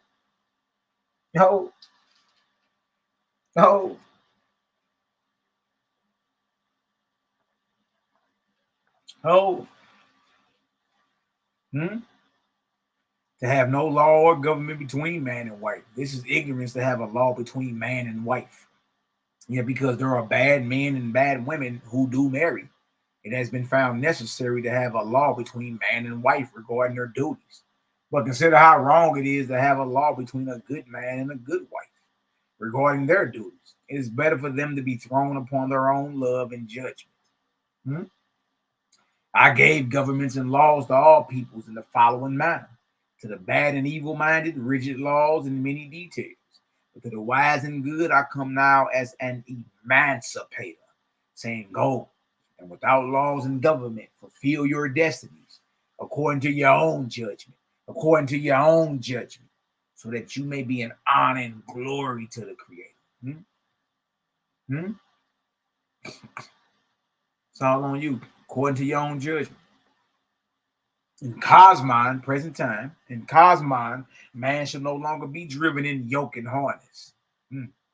Quite ironic how we had yokes of iron on our necks during shadow slavery. Look at this. In Cosmon, man shall no longer be driven in yoke and harness. He shall stand upright before his Creator, practicing his highest light with rejoicing, being a free man, and a brother to his God. Bag drop, boy. What are we even talking about her? Gravel mouth, slanderous jaw Negroes got the nerve to call what we reading evil. Stop it. Sit your monkey ass down somewhere. I don't know what you talking about. Sometimes I be losing patience on these cats. Like, man, you sounding real foolish right now. You sounding goofy. Obviously, you're not reading this. You Gregory Hines in the spirit. tap dancing all around old Waspy, but you ain't dove in it.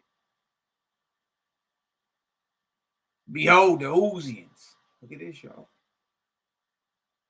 The Uzians are the people of darkness, the people who believe in chewing on animal sandwiches, blood, and warfare. The world's people. Look at this. Now, this is something that needs to be considered. Behold, the Uzians have a custom of eating bread and drinking wine, saying, like the worshippers of Baal, God of old, eat of this, for it is my flesh, and drink of this, for it is my blood, signifying that this which they do was commanded by me, God of heaven and earth. Judgment is rendered against this custom. Judgment is rendered against this custom with abhorrence. Moreover, from now on, it shall be known as blasphemy against the Creator. And that's that here, take, this is my bread, that this bread is my body, this wine is my blood. The bread and the wine being symbolic for the body and the blood of Yahshua that was broken. Judgment is rendered against this custom with abhorrence, the communion custom, the bread and the wine in symbology of flesh and blood, with abhorrence. Moreover, from now on, it shall be known as blasphemy against Yahweh. Listen to this, y'all. Your God has never commanded man to eat flesh and blood. Your God has never commanded man to eat flesh and blood, nor pretended that bread and wine were flesh and blood, nor commanded them to be eaten in remembrance of the flesh and blood of any man born of woman. Bag drop, boy. You hear that? You feel that? You hear that? And if you be real with yourself, the whole blood and flesh talk never set right with you anyway. You know, we'll break it down and say, oh, he's talking about his doctrine and what he's saying is spiritual. Of course, I hear all that. You dig? But how do you read that and then get mad at a Charles Manson for literally eating people and drinking their blood? After all, it says it right in there. This bread is my body and this wine is my blood. Eat this in remembrance. But it's saying right here, your God ain't never commanded that. You see how that just came and cleared that up? And look, even in the Nazarene literature, that's against blood and all that. And nah, ain't got nothing to do with that. Goes into the doctrine. You dig? But this clears it all the way up right here. That's that ritual that is done during the Passover, or what the churches do once a month for communion. The bread and the wine. Your God has never commanded man to eat flesh and blood, nor pretended that bread and wine were flesh and blood, nor commanded them to be eaten in remembrance of the flesh and blood of any man born of woman. Ball game. You just got some understanding, right? And that cleared up. You don't even have to explain that no more. Like, well, what he really was saying, let me pull 100 precepts to show what he really was saying was that his doctrine is pure. What he really was saying is that his doctrine was pure. No, you ain't got to do all that. Your God never commanded it to be done anyway. And remember, the Uzians had this custom. Those that believe in chewing on animal sandwiches, you know what I mean, and going to war.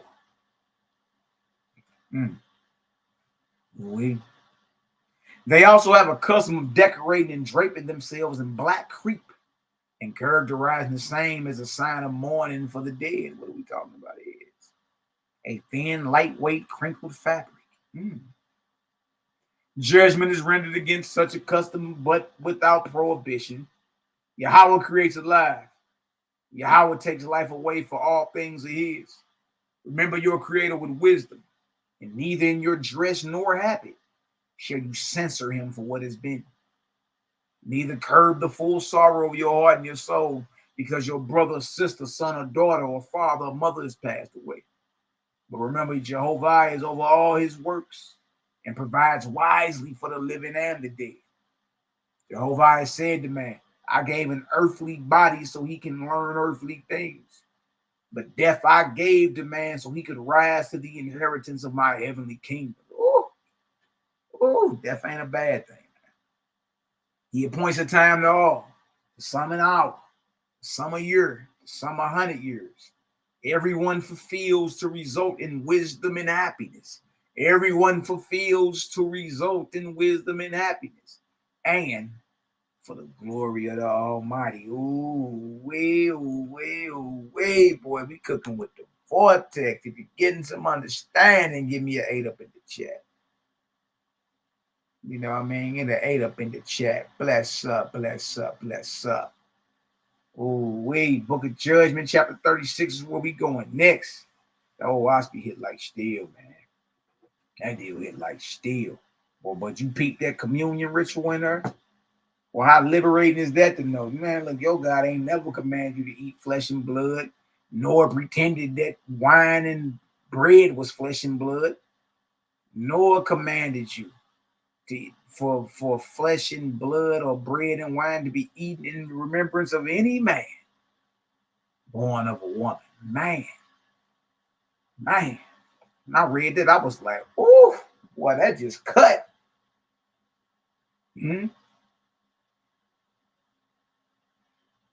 Because then that goes into the whole sacrifice. You know what I mean? When you're saying that Jesus is a sacrifice, you're saying that your God accepts human sacrifice. You know what I mean? That's what you're saying. You said Jesus, the sacrifice of Jesus, the body of Jesus, did what? It covered all the other sacrifices. Yeah, you talking about like the burnt offerings, the chopped off goat heads, the chopped liver, the scraped off fat, the blood and the flesh, the smell is a sweet savor, the chopped off legs. You dig? So you saying that Jesus' death is a sacrifice and it covers up the other sacrifices. You dig? But how liberating is it to know your God never wanted it anyway? So now Yahshua wasn't sacrificed, he was murdered. How about that? An innocent man was murdered. How about that? A son of Jaja, a son of the Creator, was murdered. A first teacher wasn't playing with you. He was murdered for bringing out the light of the Creator. Ain't no sacrifice. Man, God killed his own son. How? What is you saying? Y'all never say God killed the lambs in Egypt. God ain't kill his son. What are you talking about? You know what I mean? No, black-hearted men got together and killed this man.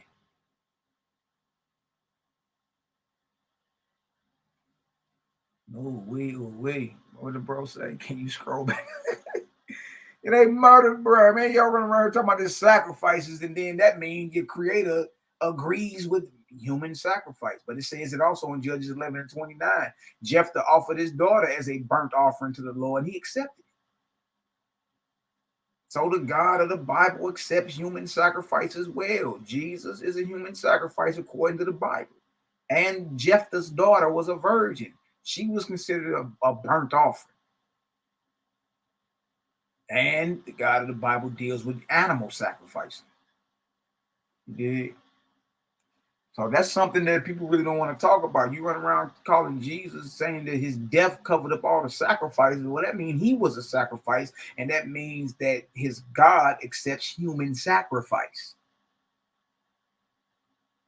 Nazarene literature say the blood, no blood of no man, animal, beast can take away sin.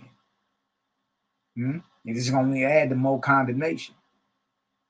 No blood, the blood of an animal, any beast, any bird, or even a man can never take away sin. Now, true repentance comes from changing what you're doing and turning away from it. You did, bro. Say go back up. Let me go back up for you, big dog. He say 30 through 33. Yeah, right there. There you go.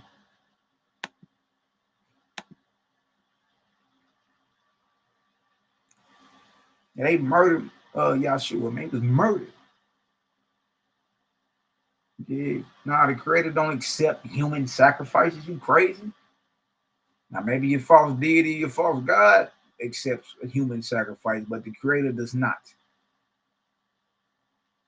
And that was very liberating. Huh? Your God ain't never commanded the flesh and blood of anything to be eaten, nor pretended. Your God even pretended that bread and wine was flesh and blood.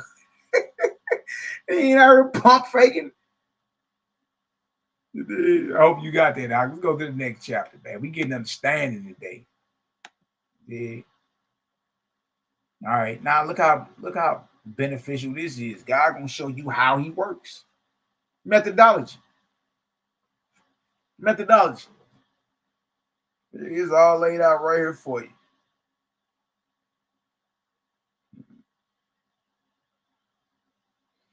Chapter 36. God says, behold the work of my hand, O man.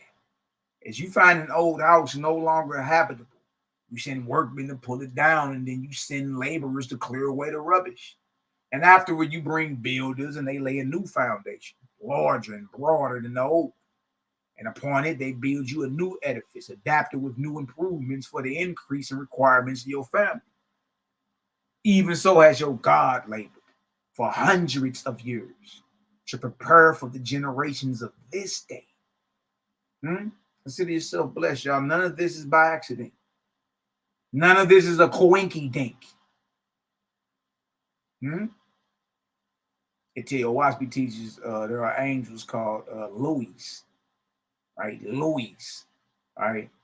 They're spiritual geneticists, basically, right? And they inspire certain mortals to come together to have certain children, you dig? And they raise up an heir to the light and voice of the Creator. After so many generations, children are born that can receive the higher light. You dig? See, so God, your big brother's looking on down the line, you dig, and inspiring, you feel me, our parents to come together, right? So in generations to come, there will be a perfect stock that will be born who could hear the voice and receive the light of the Creator. That's cold. There are angels in charge of it. They're like spiritual geneticists, inspiring certain men and women to get together to have certain types of children. I say, dang, that's tight. That's how God is laboring. Even so as your God labored for hundreds of years to prepare for the generations of this day. For I saw beforehand that man would circumscribe the earth. Circumscribe, go around the earth. And that all the nations and peoples of it will become known to one another. And also I saw that in the coming time, which is now here, the old edifices of doctrines, creeds, and religions, including those of the Brahmins, Buddhists, Jews, Cayuans, Christians, and Mohammedans, would not fulfill the requirements of man. Yeah, we in that day. Now, all that's getting shut out the window, getting shut out the water. All that's getting swiped off the table. You don't even go so far in these spiritual systems. Look at this. Those would not fulfill the requirements of man. And now, behold, O man, the wisdom of the Creator in his preparations. He had permitted corruptions. Listen to this. Look at this. I be thinking Malaki make this stuff up, man. I ain't making none of it up. Creator is showing you right here in chapter 36. This is his work. Right? The Creator gang is the Creator's work. Watch. I just made a statement, didn't I? Watch this. And now behold, oh man, the wisdom of Jehovah in his preparations. He had permitted corruptions and contradictions to creep into the sacred books of all the said great religions. He had permitted corruptions and contradictions to creep into the sacred books of all of the said great religions purposely and with design, so as to make easy the work of your God. So it ain't just Bible or YHWH'S is exposing of the false gods in the Bible. the false gods hiding behind every spiritual text is getting hit. And this was to make easy the work of your God. Look at this. And when I saw that the coming together of nations and peoples would require a new religious edifice, I perceived also that the old ones must be cleared away. They got to go. Look at this. And behold, I, your God, went to work systematically, inspiring man to accomplish that which man has now accomplished. What has man accomplished? Look at this. Look at this. What? I raised up scholars and infidels against these religions, inspiring them to attack the corruptions and contradictions in the sacred books of all these people. Hold on. I raised up scholars and infidels against these religions, inspiring them to attack the corruptions and contradictions in the sacred books of all these people. What Creator Gang been doing? So who inspiring us then? Who raised us up then? Because what we've been doing, we've been showing you the blatant and the clear corruptions and contradictions. And again, y'all, it ain't just in the Bible. No matter what religious book you put on the table, there's contradictions and corruption in it. And those who are opening up their mouths and exposing the corruptions and contradictions are raised up by the Creator and are inspired by the Creator to do so. Creator Gang is inspired and raised up by the Creator, because this is exactly what we do. Oh, we, boy. What is we even talking about her?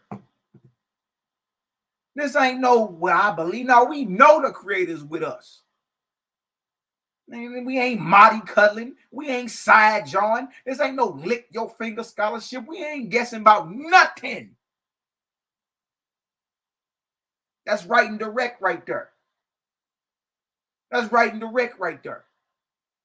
Right? And that's something we can apply in real time. Y'all count yourself blessed.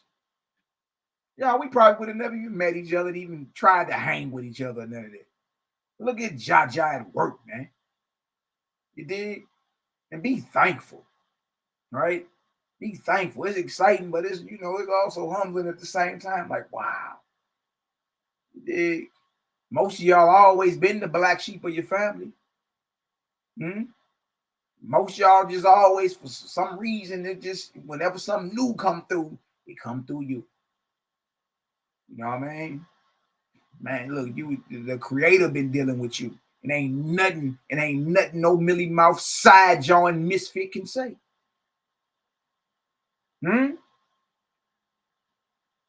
This is the Creator's work, baby. That's why can't nobody come against it. Man, Negroes running around here quiet. Vrah!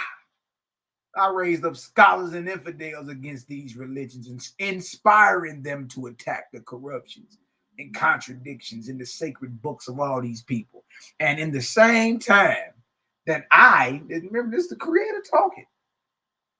And in the same time that I sent infidels against the Jewish Bible, I sent infidels against the Hindu Bibles and against the doctrines of Brahma, Buddha, and Caillou, and against the Christians and Muhammadans, Muhammad Sandwich in them. Look at this. Look at this, y'all. Yeah, so no, this ain't just this. Everybody gets it. If you really knew the wars that went on against the Creator, or the attempted wars, because they was better off spitting on the elephant to know it failed. But look at this. And I made the beginning of the work of these infidels and scholars to correspond with the discovery of Gautama by Colombo. There go your boy Cristobal Colombo. Wow. And I kept them at their work for 300 years, which was up to the time of the establishment of the Republic of Gautama, which I, your God, provided to be untrammeled by an established religion. So that's why what you got in your Constitution, freedom of religion. I'm like, dang, that's crazy. Because you got to realize the stratagems of the false gods and deities and what they were doing, you know what I mean? And inspiring mortals already over this way. You got to realize the wars that was going on and all that. So it was systematic, you dig, by true God. You know what I mean? During the same time your Cristobal Colon did his thing. You dig? The timing was perfect. Right? All the way up to the founding of the so-called republic. And that's why you got freedom of religion. Look at this.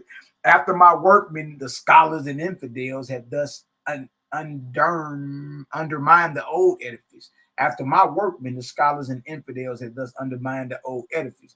Behold, I sent laborers under the name of merchants and traders to commence clearing away the rubbish. Lewis and Clark. When they was trading furs and killing folk left and right. Look at this. And because of their desires and money getting, they did not consider the religious edifice of any people. And they provided comedy relations wherever they went.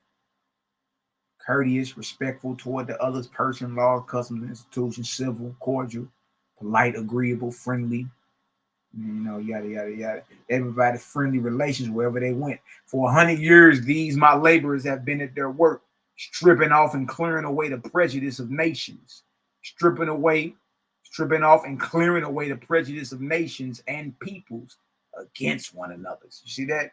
So as you look, even the whole spirit of racism, you dig? That's dwindling too. You know what I mean? That's dwindling too. When you old jokers stealing your ashbigosh, stealing your overalls, huh? When you last Klansman die with those thin whiskey fish lips, with those nigger jokes dripping off your lips. Yeah, that's the only thing that's holding up all this racism. Once the old generation die off, man, look, the newer generation, the creator is stripping the prejudice of nations and racism. He taking that shit right out the earth. Shout out to my brother Hilltop. I asked Hilltop. Hilltop travel this world. And it'll blow your mind what other nations of people are doing when they see you. You know why? Because Jah, the creator, Yahweh, he's stripping off and clearing away the prejudice of nations and peoples one against another. And peoples against one another. Yeah. It's dwindling. The new generation really ain't tripping off that. You dig? That's their grandparents and them. Got them nigger jokes dripping off their lips. Still walking around with your Elmer Fudd shotgun and your overalls on. Still chewing tobacco and drinking whiskey. But see, once they die off, all that's out the window, man. All that's out the window. It's declining. The new age, everybody in this era, you dig? That's their grandparents that's still living. But once all that's over, man, look. But that's the creator's work. It's the creator's work. Watch this. And then behold, I came with my builders. And I prepared a new foundation, broader, firmer, and more open, for an edifice adapted to all the nations and people in the world. First, I sent my miracle workers. Forth in every quarter, saying to them, whatever was done by the ancient gods and saviors, do likewise, and greater. For I will show the entire world that no man or God is worthy to be worshipped because of miracles. Boy, bag drop. Y'all heard that? Here you go. Your whole worship is based off miracles. And the creator telling you don't be around here worshiping nothing just because it can do a miracle. Evil angels can do miracles too. Here you go, getting all giddy in the knees knocking like a naked newborn, because you see a miracle. You better trip off the message and what is being said. You know what I mean? Dig. Look at this right here. And they went forth in my command, and my angels went with them doing wonders. They healed the sick by the laying on of hands. They restored the blind to sight, made the deaf heard, and have brought the supposed dead to life. They have caused writing to come on stone tablets and on paper, and in the light of day by unseen hands. They have caused ponderous bodies without mortal contact to move and to beat time to music, child has lifted 8 full-grown men with her little finger. They have passed full-blown flowers and plants through boards and tables, unbruised and uninjured, and yet there was neither hole nor opening in the boards and tables. They have made stars of light that spoke with audible voices. They have made pillars of fire by night and pillars of a cloud by day.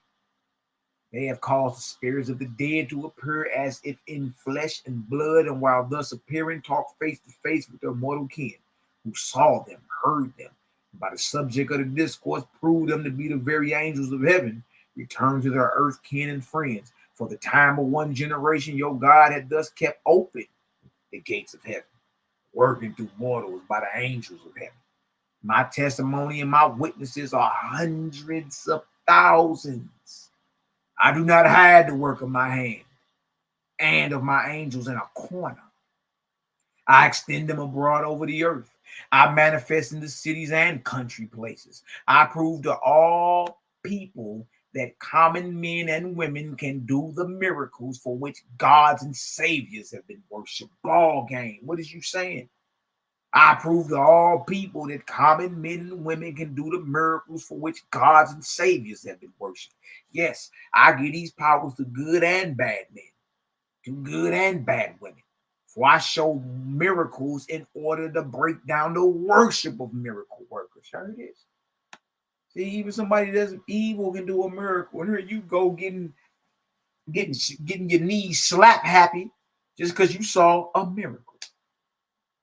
Benefits, you need to know that because you see something out of the ordinary don't mean it's of your God or it's righteous or it's for you. It don't mean that, right? He's saying miracles are shown so in order to break down the worship of the miracle worker. Do you worship a miracle worker? Look at this. For I will have none worship but the Creator. For I will have none worshipped.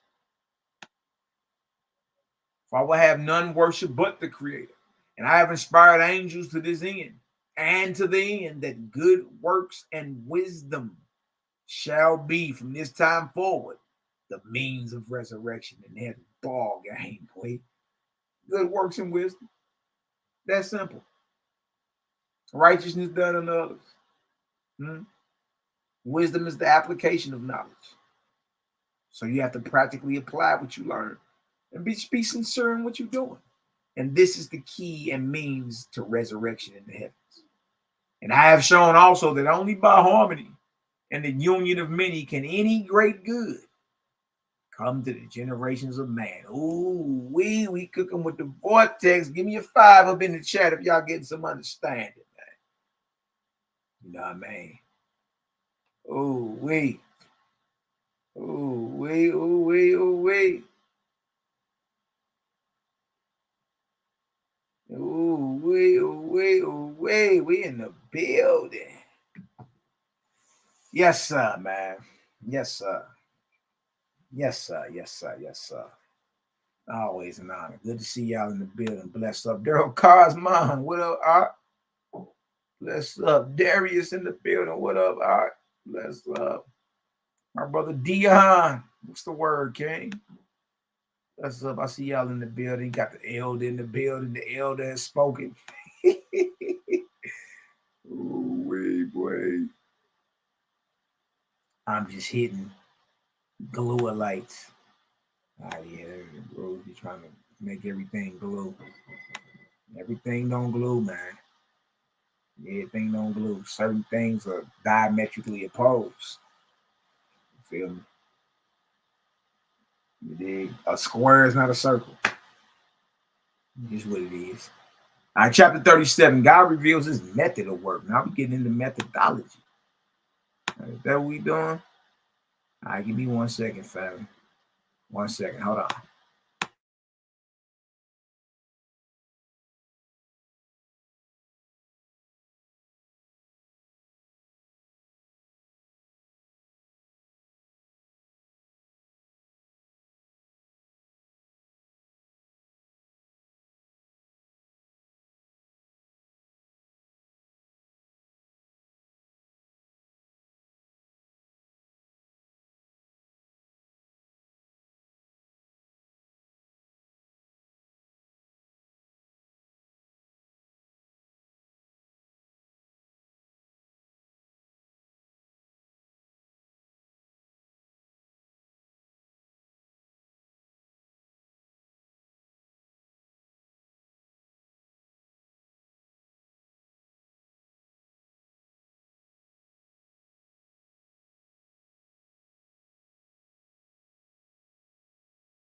Yes, sir. Yes, sir. Let's get it. Let's get it. Let's get it.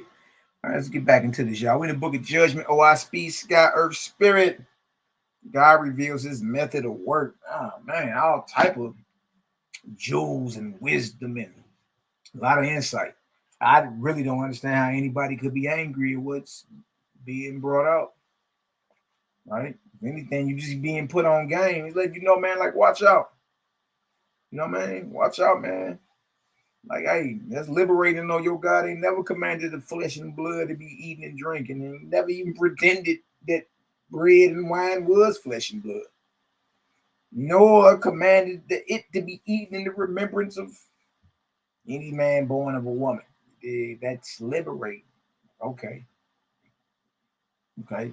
And why is it even more liberating? Because now we know that the Creator does not accept human sacrifice. Right? The Creator ain't even with the animal sacrifice. Ain't with none of it. Right? The shedding of the blood of the innocent. You know what I mean? Because you jacked up. No, I don't work like that. All right, let's get into chapter 37. Let's get into some methodology. Get your mind blown. Y'all hear that?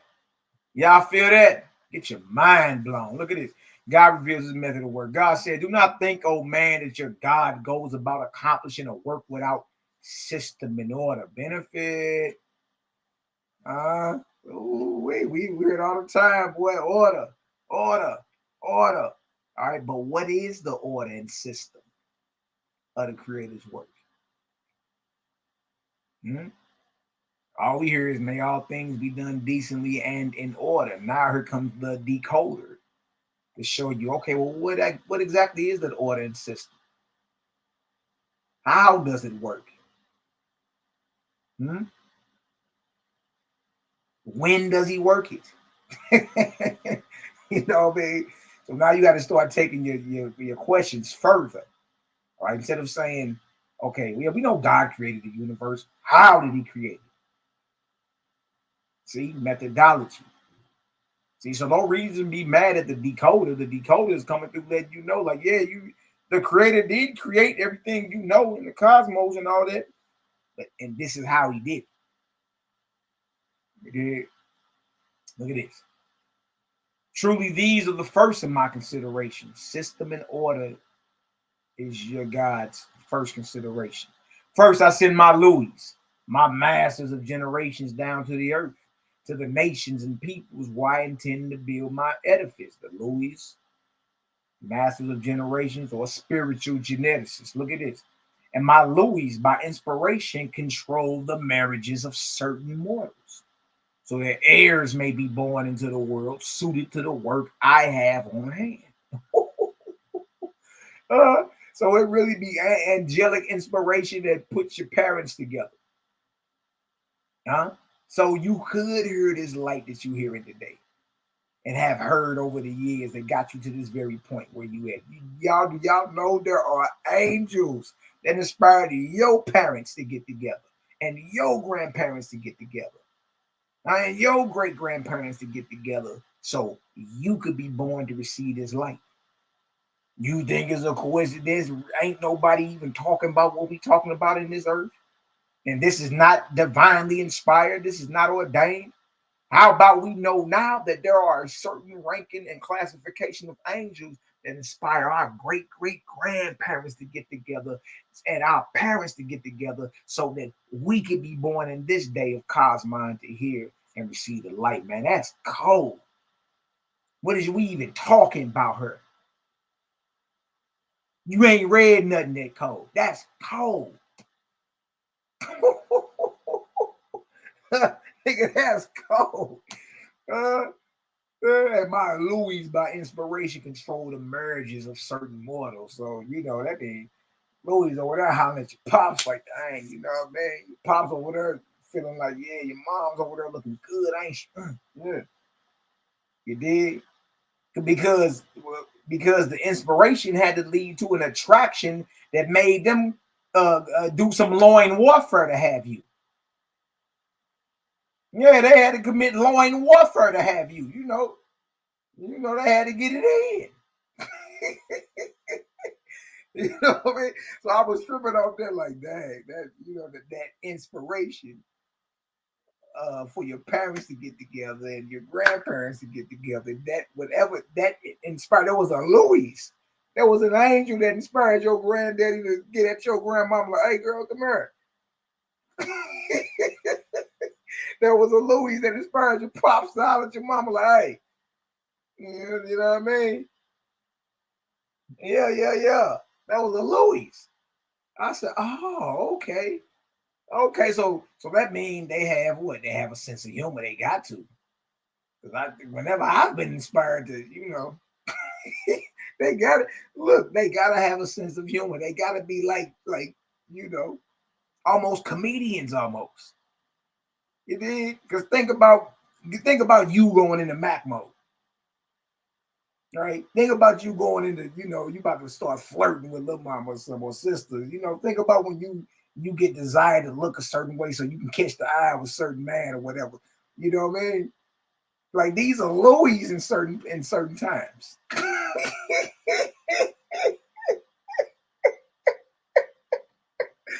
Oh man. This is crazy. All right. My Louis by inspiration control the marriage of certain mortals so that heirs may be born into the world suited to the work I have on hand. Toward this end, my Louis labor for many generations, raising up thousands and tens of thousands of mortal heirs according to my commandments. So, oh man, for 400 years, my Louis shaped mortal births to bring about the armies of your God. That's hard. That's hard. You know what I mean? Man, that's hard. Look at this word. And now, when the time of Cosmon had come, behold, I sent my lords and my numerators. Dang, I got numerators, huh? To receive the harvest and records of my Louis. Thus, oh man, your God knew beforehand what part and what place each and every one of his mortal laborers was adapted to. Count yourself blessed. This ain't no accident that you hearing this and you spreading this light and love. Ain't no accident. Your God knew beforehand what part and what place each and every one of his mortal laborers was adapted to. That's what we are, created gang. Laborers. Love doing it too. And through my lords, generals, and captains of my angel hosts, I commanded man to commence work on my building. And through my lords, generals, and captains of my angel hosts, I commanded man to commence work on my building. Some to heal the sick, some to work signs and miracles, some to lecture, some to write, and so on. Everyone according to the work of his adaptation. My bad. Everyone according to the work of his adaptation. And all of this to one purpose, not to build up or exalt any man, God or religion, but to found YAHWH'S kingdom on earth. You heard this? To give man the system of universal peace, love, harmony, and cosmon, adapted to all nations and peoples in the world. It's cosmon. Cosmon pertains to accessibility and balance, with spiritual senses and spiritual knowledge in balance with physical senses and physical knowledge. Cosmon is also the time for man to become perfect in his order. That's the time we in now, a time of balance. Between the physical and the spiritual, a time for us to be practically pursuing perfection. That's where we at. You dig? Shout out to Cosmon Cow and Daryl Cosmon and Cosmon Goddess and Cosmon all over the chat. Bless up. Bless up. Bless up. And to this right here. And to this end, I commanded my lords and angels, generals and captains. And I further commanded certain angel registrars to accompany and to be with mortals in this, the Cosmon era, to observe them at the work I provided them. Y'all, we being observed by the generals and angels and captains and lords of God and creator. Being inspired too. Look at the work we do. Look at all this light that's being revealed. Create a gang in the building, baby. And whoever does a good work in truth, righteousness, wisdom, and love, their sphere of usefulness and light shall be extended by my holy angels. For so I have commanded. Right. So if you out here doing righteousness and all that, be sincere. Right? Camera ain't got to be on every time you out here doing something that's right, out here laboring for Yahweh's kingdom. What is you? Just be sincere, man. Why it always got to be an ulterior motive? Why it always got to be something else? Why it got to be a hustle? Why can't we just be solid? You dig? And in doing that, right, their sphere of usefulness and light shall be extended by my holy angels. See, y'all, we commanded to be righteous and to be solid with one another. Right? And that guarantees the angels of the Creator with us. Look at this. And I further said to my angels, for so I have commanded. And I further said to my angels, go with these proofs before mortals, with signs and miracles. Go to the rich and the poor, to the learned and to the unlearned. And you shall observe them as to what use they make of the new revelations. For some shall appropriate these things, the money making. Now you can run you up a bag. You guys use some new revelation. You ready to run you up a bag, huh? Some to personal fame. Look at me. Some to evil purposes. Yeah. But a few to the glory of the Almighty and the exaltation of mankind. Be real about this work, man, because you will be found out. Right? And you're going to find yourself out. Watch this. Try all mortals. Try all mortals and make a register of them and their behavior, and preserve the same in my heavens. And it shall come to pass that many of my seers shall have great poverty and great hardships, for they will be unsuited to serve mammon. Nevertheless, they shall convert the rich, proving my truths to them. And it shall also happen that my seers in distress shall go to the rich, who shall deny and refuse them. So you can profit off our spiritual jewels, but we can't use your physical jewels to go ahead and alleviate some of this pain and poverty off us. You see? Look at this. Make a record of these also. For in course of time and because of the hardness of their hearts, I shall withdraw my holy angels from such rich people. And they shall be left to fall into the obsession of drudges, demons. And their families shall be obsessed. Their wives, husbands, sons, or daughters. And the drudges shall divide the families, turning a man against his father. Hold on. And the drudges or the dark spirits shall divide the families, turning a man against his father, and a daughter against a mother, and a daughter-in-law against a mother-in-law. For whoever goes away from me, paying tribute to Satan, which is self, I will not follow after. That sounds familiar right there. Think not that I come to bring peace. I came to bring the sword. I came to put a man at variance against his father. Well, a daughter against her mother and a daughter-in-law against her mother-in-law. Trip off this, y'all. What son of the Creator would come and be preaching something that divides families? There ain't no community without family. There's no nation without family. There's none of that without family. You know what I mean? So why would the son of a son of the ever-present Creator come and have a doctrine about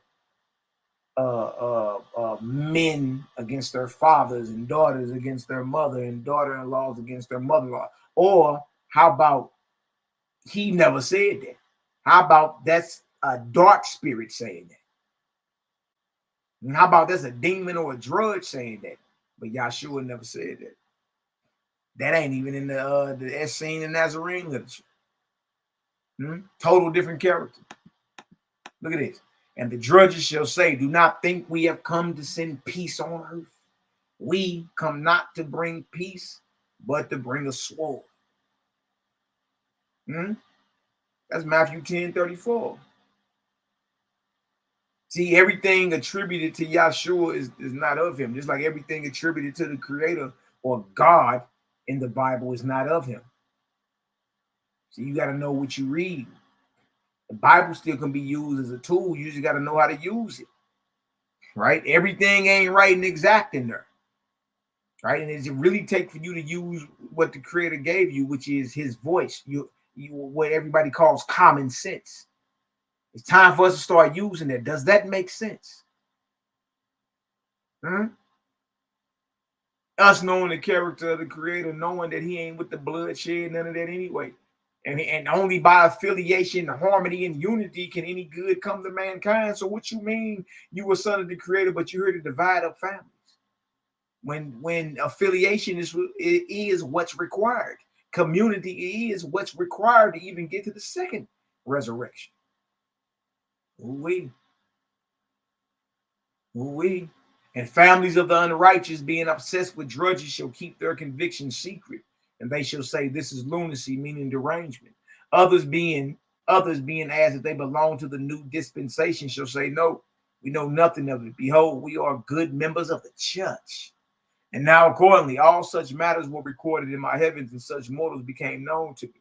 And those who consult the spirits in regard to money making or to earthly matters for self's sake also became known to me. And I commanded my holy angels to withdraw from all mortals who were not working for the Creator's new kingdom, who were of no profit in the resurrection of man. And behold, this was also done. See, you want to be an asset to the Creator's kingdom. You want to be an asset to all humanity. If not, if that's not your act of labor, then guess what? The holy angels of the Creator will withdraw from you. And it came to pass that many whom I had planned for exalted work, fell into the hands of drudges, demons. They held conferences and were divided, man against man, woman against woman, full of boasting and short-sighted wisdom, seeking the applause of the multitude. And so my angels sifted them and sorted them in order to find those who were willing to sacrifice self for the sake of the Father's kingdom. These I drew aside, and I said to them, you who choose to serve Yahweh, behold, Yahweh has chosen you also. Ooh, you want to be chosen? Choose the Creator. You want to be chosen? Choose the Creator. Ooh, you know what I mean? We cooking with the vortex today. Y'all get some understanding. Get some understanding. Some understanding going down. Give me a 3 up in the chat if you're getting some understanding, y'all. Bless up. Bless up, bless up.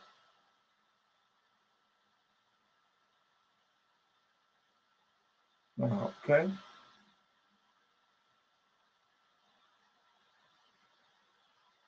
Let's get into chapter 38. All right, and then we done with the book of judgment. We done read through all the book of discipline.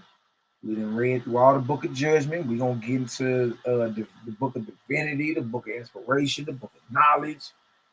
You dig? Wasp is a beautiful read. I must say. It's a lot to get into. Cosmology and prophecy. You know what I mean? You got to learn about the timetables of prophecy and all that, what time periods, what an arc cycle is. It's a lot to it. But it's not hard to understand. It's not hard to understand at all. All right. Beautiful read. Book of Judgment, OI chapter 38. God shows the mistakes of man's judgment. God said, I said to you, oh man, pursue your wisdom after the manner of your God. I go to the beginning. I labor not so much to convert adults as to prepare the minds of the young. He said, like, look, model what you're doing after me.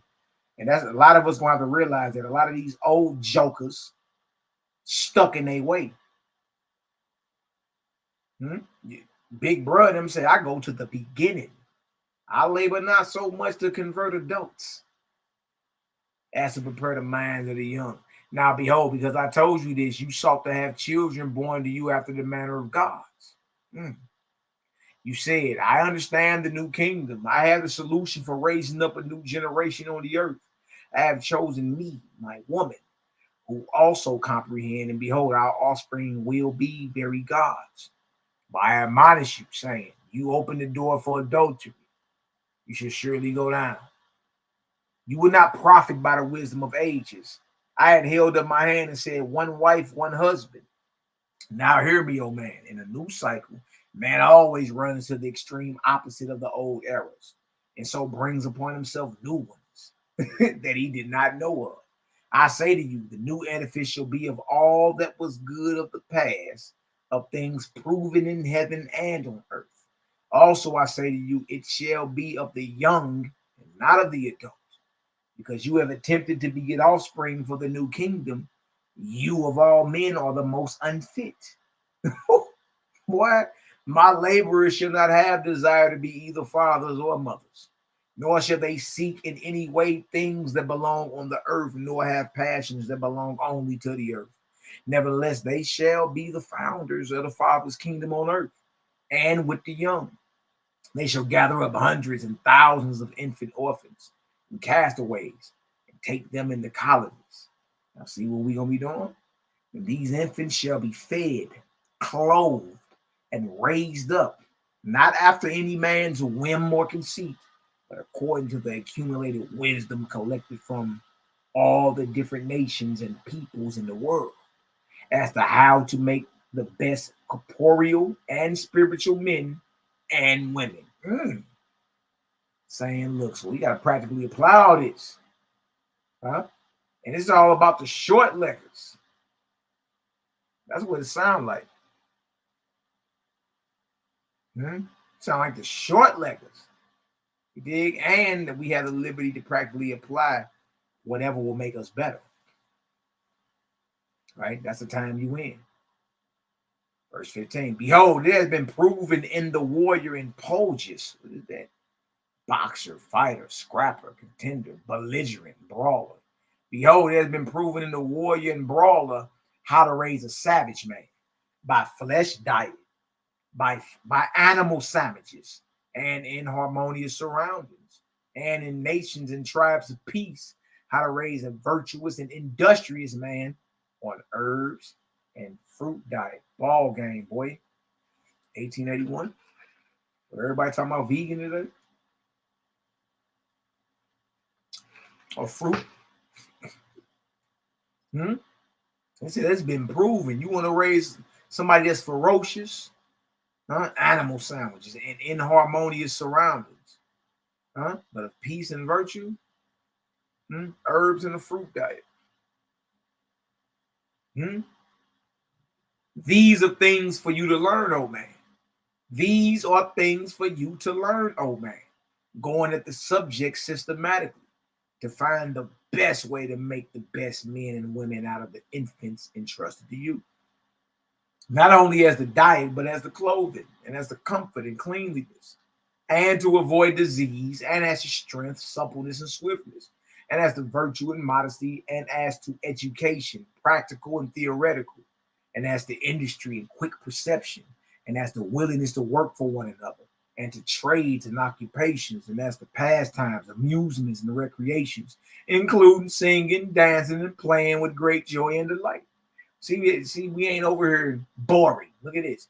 And as to worship and to rites and ceremonies, and as to acquiring seership, prophecy, signs and miracles, and suis and sarges, and as to communion with angels, and to the value of angels as teachers and instructors by tangible presence and audible voices. Look at that.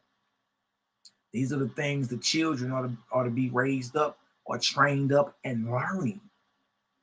Within our colonies, we don't, expect we don't expect the people of Ooze to educate our children, but you see how they develop.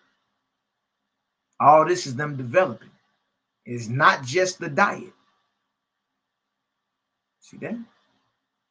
You got the blueprint. Look at this. And yet, above all things, you should preserve freedom to all, with pleasant and enjoyable discipline for everything, in the manner of my heavenly kingdom.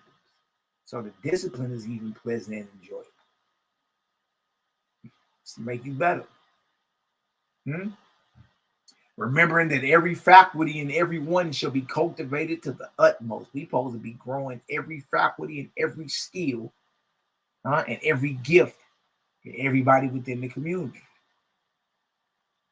To the utmost, teaching them from the beginning that the eye of the Creator is upon them, and that his hand is stretched over them to bless them according to their goodness, purity, love, gentleness, and wisdom, and that they shall not own or possess individually, Teach my children the same thing. Now we share around her. And they shall not own or possess individually, but that all things are Yahweh's, and they themselves are angels. See what you teach your children? That they themselves are angels in physical form, created by Yahweh to rejoice and to help one another forever. It means angels in what? Physical form? We are the angels. We just in mortal form. The angels are us. They just in what? Celestial form. Last chapter. Y'all getting some understanding. Go ahead and throw me a couple sevens up in the chat, fam. Bless up. Last chapter. Last chapter. As y'all see, we not over here dealing with low-hanging fruit. They still arguing over if it's lawful to rape. Man, look, this, I can't even believe. Are we still talking about this? Right? Nothing about nothing. Like you ain't. It's crazy, man. Right? We over showing you how to prophesy, how to measure the coming change and destruction of any government, how to tell if the government is being led by the angel ambassadors of the Creator or not. We always showing you the different governments of men, and now you can go look at every government in the world and you can make the call, based off how far, how near that government is to the Creator and the righteousness. Feel me? And affiliation. Is the government a separate entity from the people, or is it one? The more the people in this government are one, the more that government is like God's heavenly kingdoms. We learning all this over here today. See that? Ain't heard nothing evil yet. You did? Ain't heard nothing evil yet. All right. Shout out to MINISTRIES. My brother YAH'KI, my brother YAH'KI. A lot of us Israelites aren't choosing, as we haven't chosen the Creator, to choose these false gods. That's true, brother. It's true. False deities everywhere. Chapter 39. Let's go ahead and cook with the vortex. You did? Bang, bang. Spiritual light, what you talking about, man? I say putting the shirt on. All right, Book of Judgment, chapter 39, last chapter of the Book of Judgment. Oh, I speed, sky, earth, spirit. Let's cook. God said, when your educational colony of infants have grown to manhood and womanhood, they shall understand that as they were once homeless and fatherless and were gathered up and provided for, so shall they go and do likewise, gathering from the Uzians other orphans and castaways, raising them in other colonies as they themselves were once raised. And it shall come to pass that many will desire to marry, and it shall be granted to them to choose among their own people and marry whom they will. But it shall be a law that no man or woman shall marry more than one time. Ooh, wait. A lot of us in violation of that. A lot of us in heavy violation of that one, boy. Good night. Whether the partner dies or whether they divorce themselves, yet to none other shall either wed ever again. Good night. I fall very short of that one. Also, it shall be a law that at maturity, if anyone desires to lead a colony, he shall do so without hindrance or prejudice. So it ain't like you stuck there. If you feel once you get older, you don't went through the education and all that, you want to leave, you got every right to leave. Look at it. Though it shall be inculcated into them during their youth that at maturity they are supposed to swarm out like bees, becoming too numerous for one hive, and go and form a new colony. And that in all things they shall be taught not to do anything for self's sake, but for the good of man and for the honor and glory of Yahweh. And the following things shall come to pass with these people. They shall hate war. They shall be non-resistance. They shall have suis, meaning, clairvoyance, telepathy, basically. You know what I mean? That very word that gravel mouth Negro is scared of. It did, but suis or clairvoyance, if you ever had deja vu, you got a portion of it. That's the clairvoyance is what every prophet and seer has, buddy. That's what suis is in Owaski. They shall have suis and shall see without their mortal eyes and hear without their mortal ears. My angel shall appear before them and walk with them, talking to them and teaching them of my kingdoms. And angels of the iron race will come to them, as will the Iowans and all other people of whom mention is made in this Owaski. And mortals shall recover from the libraries in heaven things that have been lost on the earth, including languages and histories of tens and thousands of years ago. That's what Owaski brings forth. And mortals shall prophesy accurately about things in heaven and on the earth. And many shall attain adeptism, and in spirit go out of their mortal bodies and appear hundreds of miles away. And there make themselves known, and they will return again to their mortal bodies unharmed. That sounds like what they call astral projection today. But that's adeptism. You learn and grow, and you learn the skill of spirit travel out of your body. But that's something that can be that can be developed, and you can get very cold at it. You know what I mean? But that's something that has to be worked on and developed over time. You see that? Look at these. All these and look, this is what our children are gonna be doing. We got to come out of ooze, y'all. You dig? And start mobilizing into these communities. All these and even greater things my angels shall teach them. Wow. Do not flatter yourself, oh man, that these things can come in ooze, or that they can come suddenly. They can neither come to Uzians, nor can they come suddenly. It is not the work of your God in this cycle to raise up any man to become worshipful because of such wonders. It is my work to show man how he shall attain to these things himself. Whoa. Bag drop, boy. You can attain to these things, you got to work at it. Got to work at it. Now you go to the gym and work on your triceps and your buys and your pecs. You got to work on developing your spiritual gifts. It is my work to show man how he shall attain to these things himself. For this reason, I do not come in this day to call sinners to repentance, nor to gather up the lost sheep of Israel. I come now to the wise and pure, who have fulfilled the former commandments. I come to give them a new lesson, which is to show them how to build the Father's kingdom on earth. Not saying the kingdom gonna come, how to build it. Not saying God created the heavens and the earth, how he created it.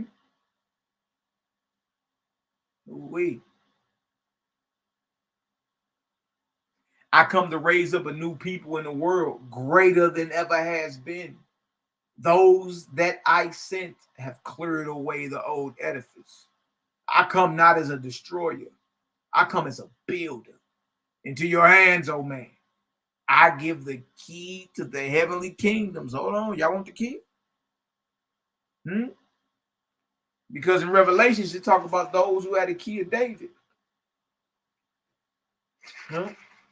Who all want the key to the heavenly kingdom?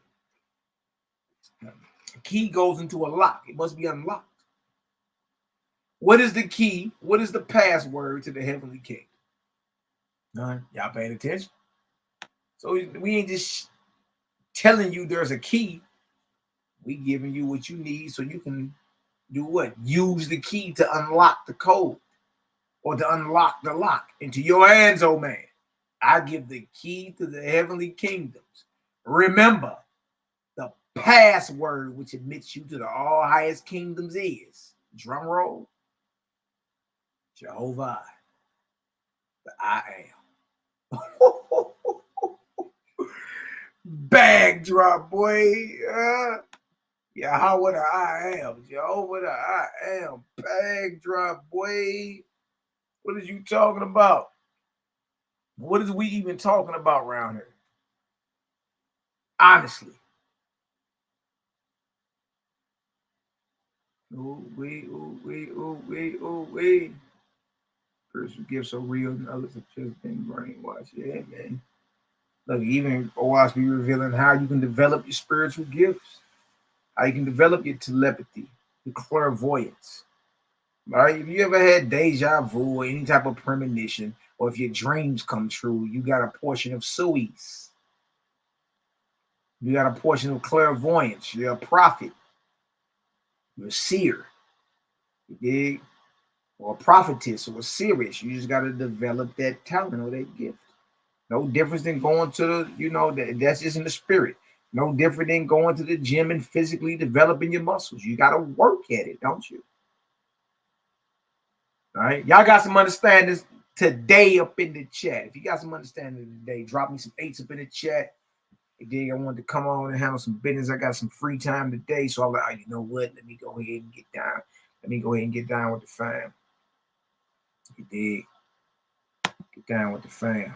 If you've never used it but had spirit communion, you were entertaining drudges. That's key. We. Yeah, drop an 8 if you got some understanding. Remember, OWASP is a practical guidebook to the spiritual life. That's it. Right? Shenam, Millie Mouth, slanderous jaw, Negro be offended. We haven't read anything that was evil at all today. Nothing evil.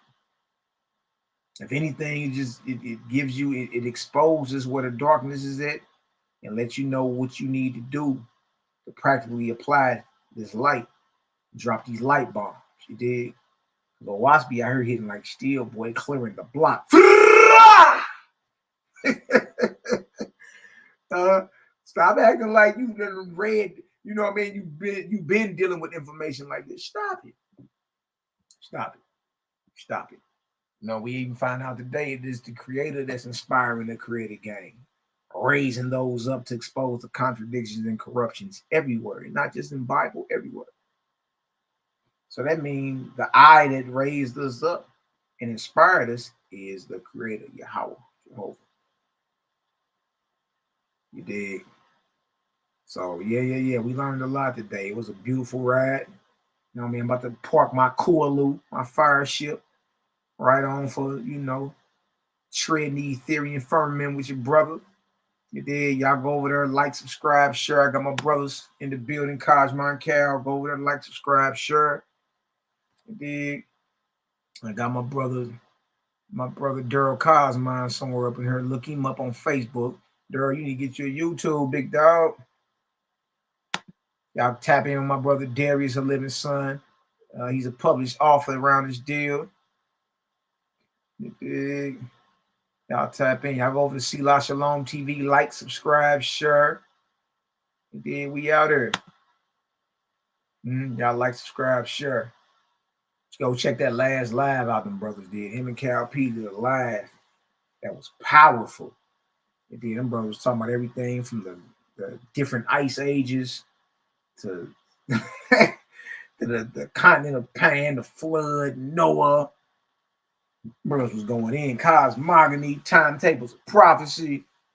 You dig? And they just was talking like it just, they just was talking like the average cat would talk about Lil Durk and NBA Youngboy.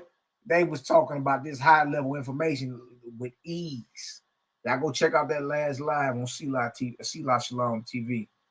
And Cosmon is on there. There's another brother that's on there, but as soon as they get to cranking up, he got a off there. And bro and them just got the man, oh man. It was a beautiful build. Y'all go check that out. Y'all tap in with the Creative Gang. Y'all go over to Creative Gang TV. Like, subscribe, share. Ahuba's Lifestyle. She was with Creative Gang too. Like, subscribe, share. And anybody else I may have missed. You know what I mean? Don't hold it to me. All right. We got some understanding today. I'm about to get up off here. Do something productive with the rest of this day. All right. Love y'all indeed in the truth. Y'all continue to pray for your brothers. I pray for y'all. Creators love and light. And I always remember, man, Creator's marvelous, man. Creator's marvelous. You dig? All praises, glory, and honor to the ever-present Creator, the omnipotent, the all-knowing, the all-seeing, the all-powerful, the all-in-all, the great I am that I am. Jehovah, the great I am. You even got the key and the password to the heavenly kingdoms. Ooh, boy. Practical benefits. Ain't nothing evil. Ain't no child sacrifice. Ain't no human sacrifice. Ain't no animal sacrifice. Ain't no chopped off goat heads and chopped liver to appease and please the God. Ain't none of that. Right? You responsible for your rise and your fall. You understand? How about we be righteous? How about we be real? And how about we be solid with one another? That way the angels of the higher resurrections guide us in all that we do. But make no mistake about it. As we speak right now, the Creator is with the Creator gang. We ready today. What else is inspiring us to come together like we have, don't even know each other like that, and then be on the same mission, dealing with the light. Exposing the false deities everywhere. Right? The Creator said, I inspired. I raised them. I sent them. I inspired them. Yeah. You know what I mean? His laborers, we got to clear away the rubbish. So a new edifice and a broader foundation can be built, which is the Father's kingdom or the heavenly kingdom, Yahweh's kingdom in this earth. And we laboring to build that right now. So never take what you're doing lightly. Right? Never even take this for granted. Y'all, there are Louis, masters of generations that inspired your big mama and your pawpaw. Made your pawpaw say, girl, come here. Bring me some of that moonshine and come here, girl. You dig? The Louis or angels inspired our parents to get together so we could be born for this moment in time right now to hear and receive the light of the Creator. Man, that's marvelous. Never take that for granted. You dig? So I salute y'all all. You dig? In the name of the great spirit, the ever-present Creator, I salute you. Love and light. You dig? And stay sucker free out here, man. You already know. Shout out to the haters, jaw jackers, and naysayers. Yeah. We love y'all too. And to all you slanderous mouth Negroes, you be all right. You dig? And if you don't like it, your fingers ain't broke. You dig? We still handing out all fades. Creator gang taking all victims. You dig? We kicking ass and taking names around here. You dig? But if you don't like that fire, we can always just have a conversation. It's all good. You know what I mean? But we with all that. If you go there, we gonna do the same thing. To the Creator be the glory. Love y'all forever and a day. I'm about this deal. Bless up, Creator gang. You bring them, we raise them. Clip up to the next time, y'all.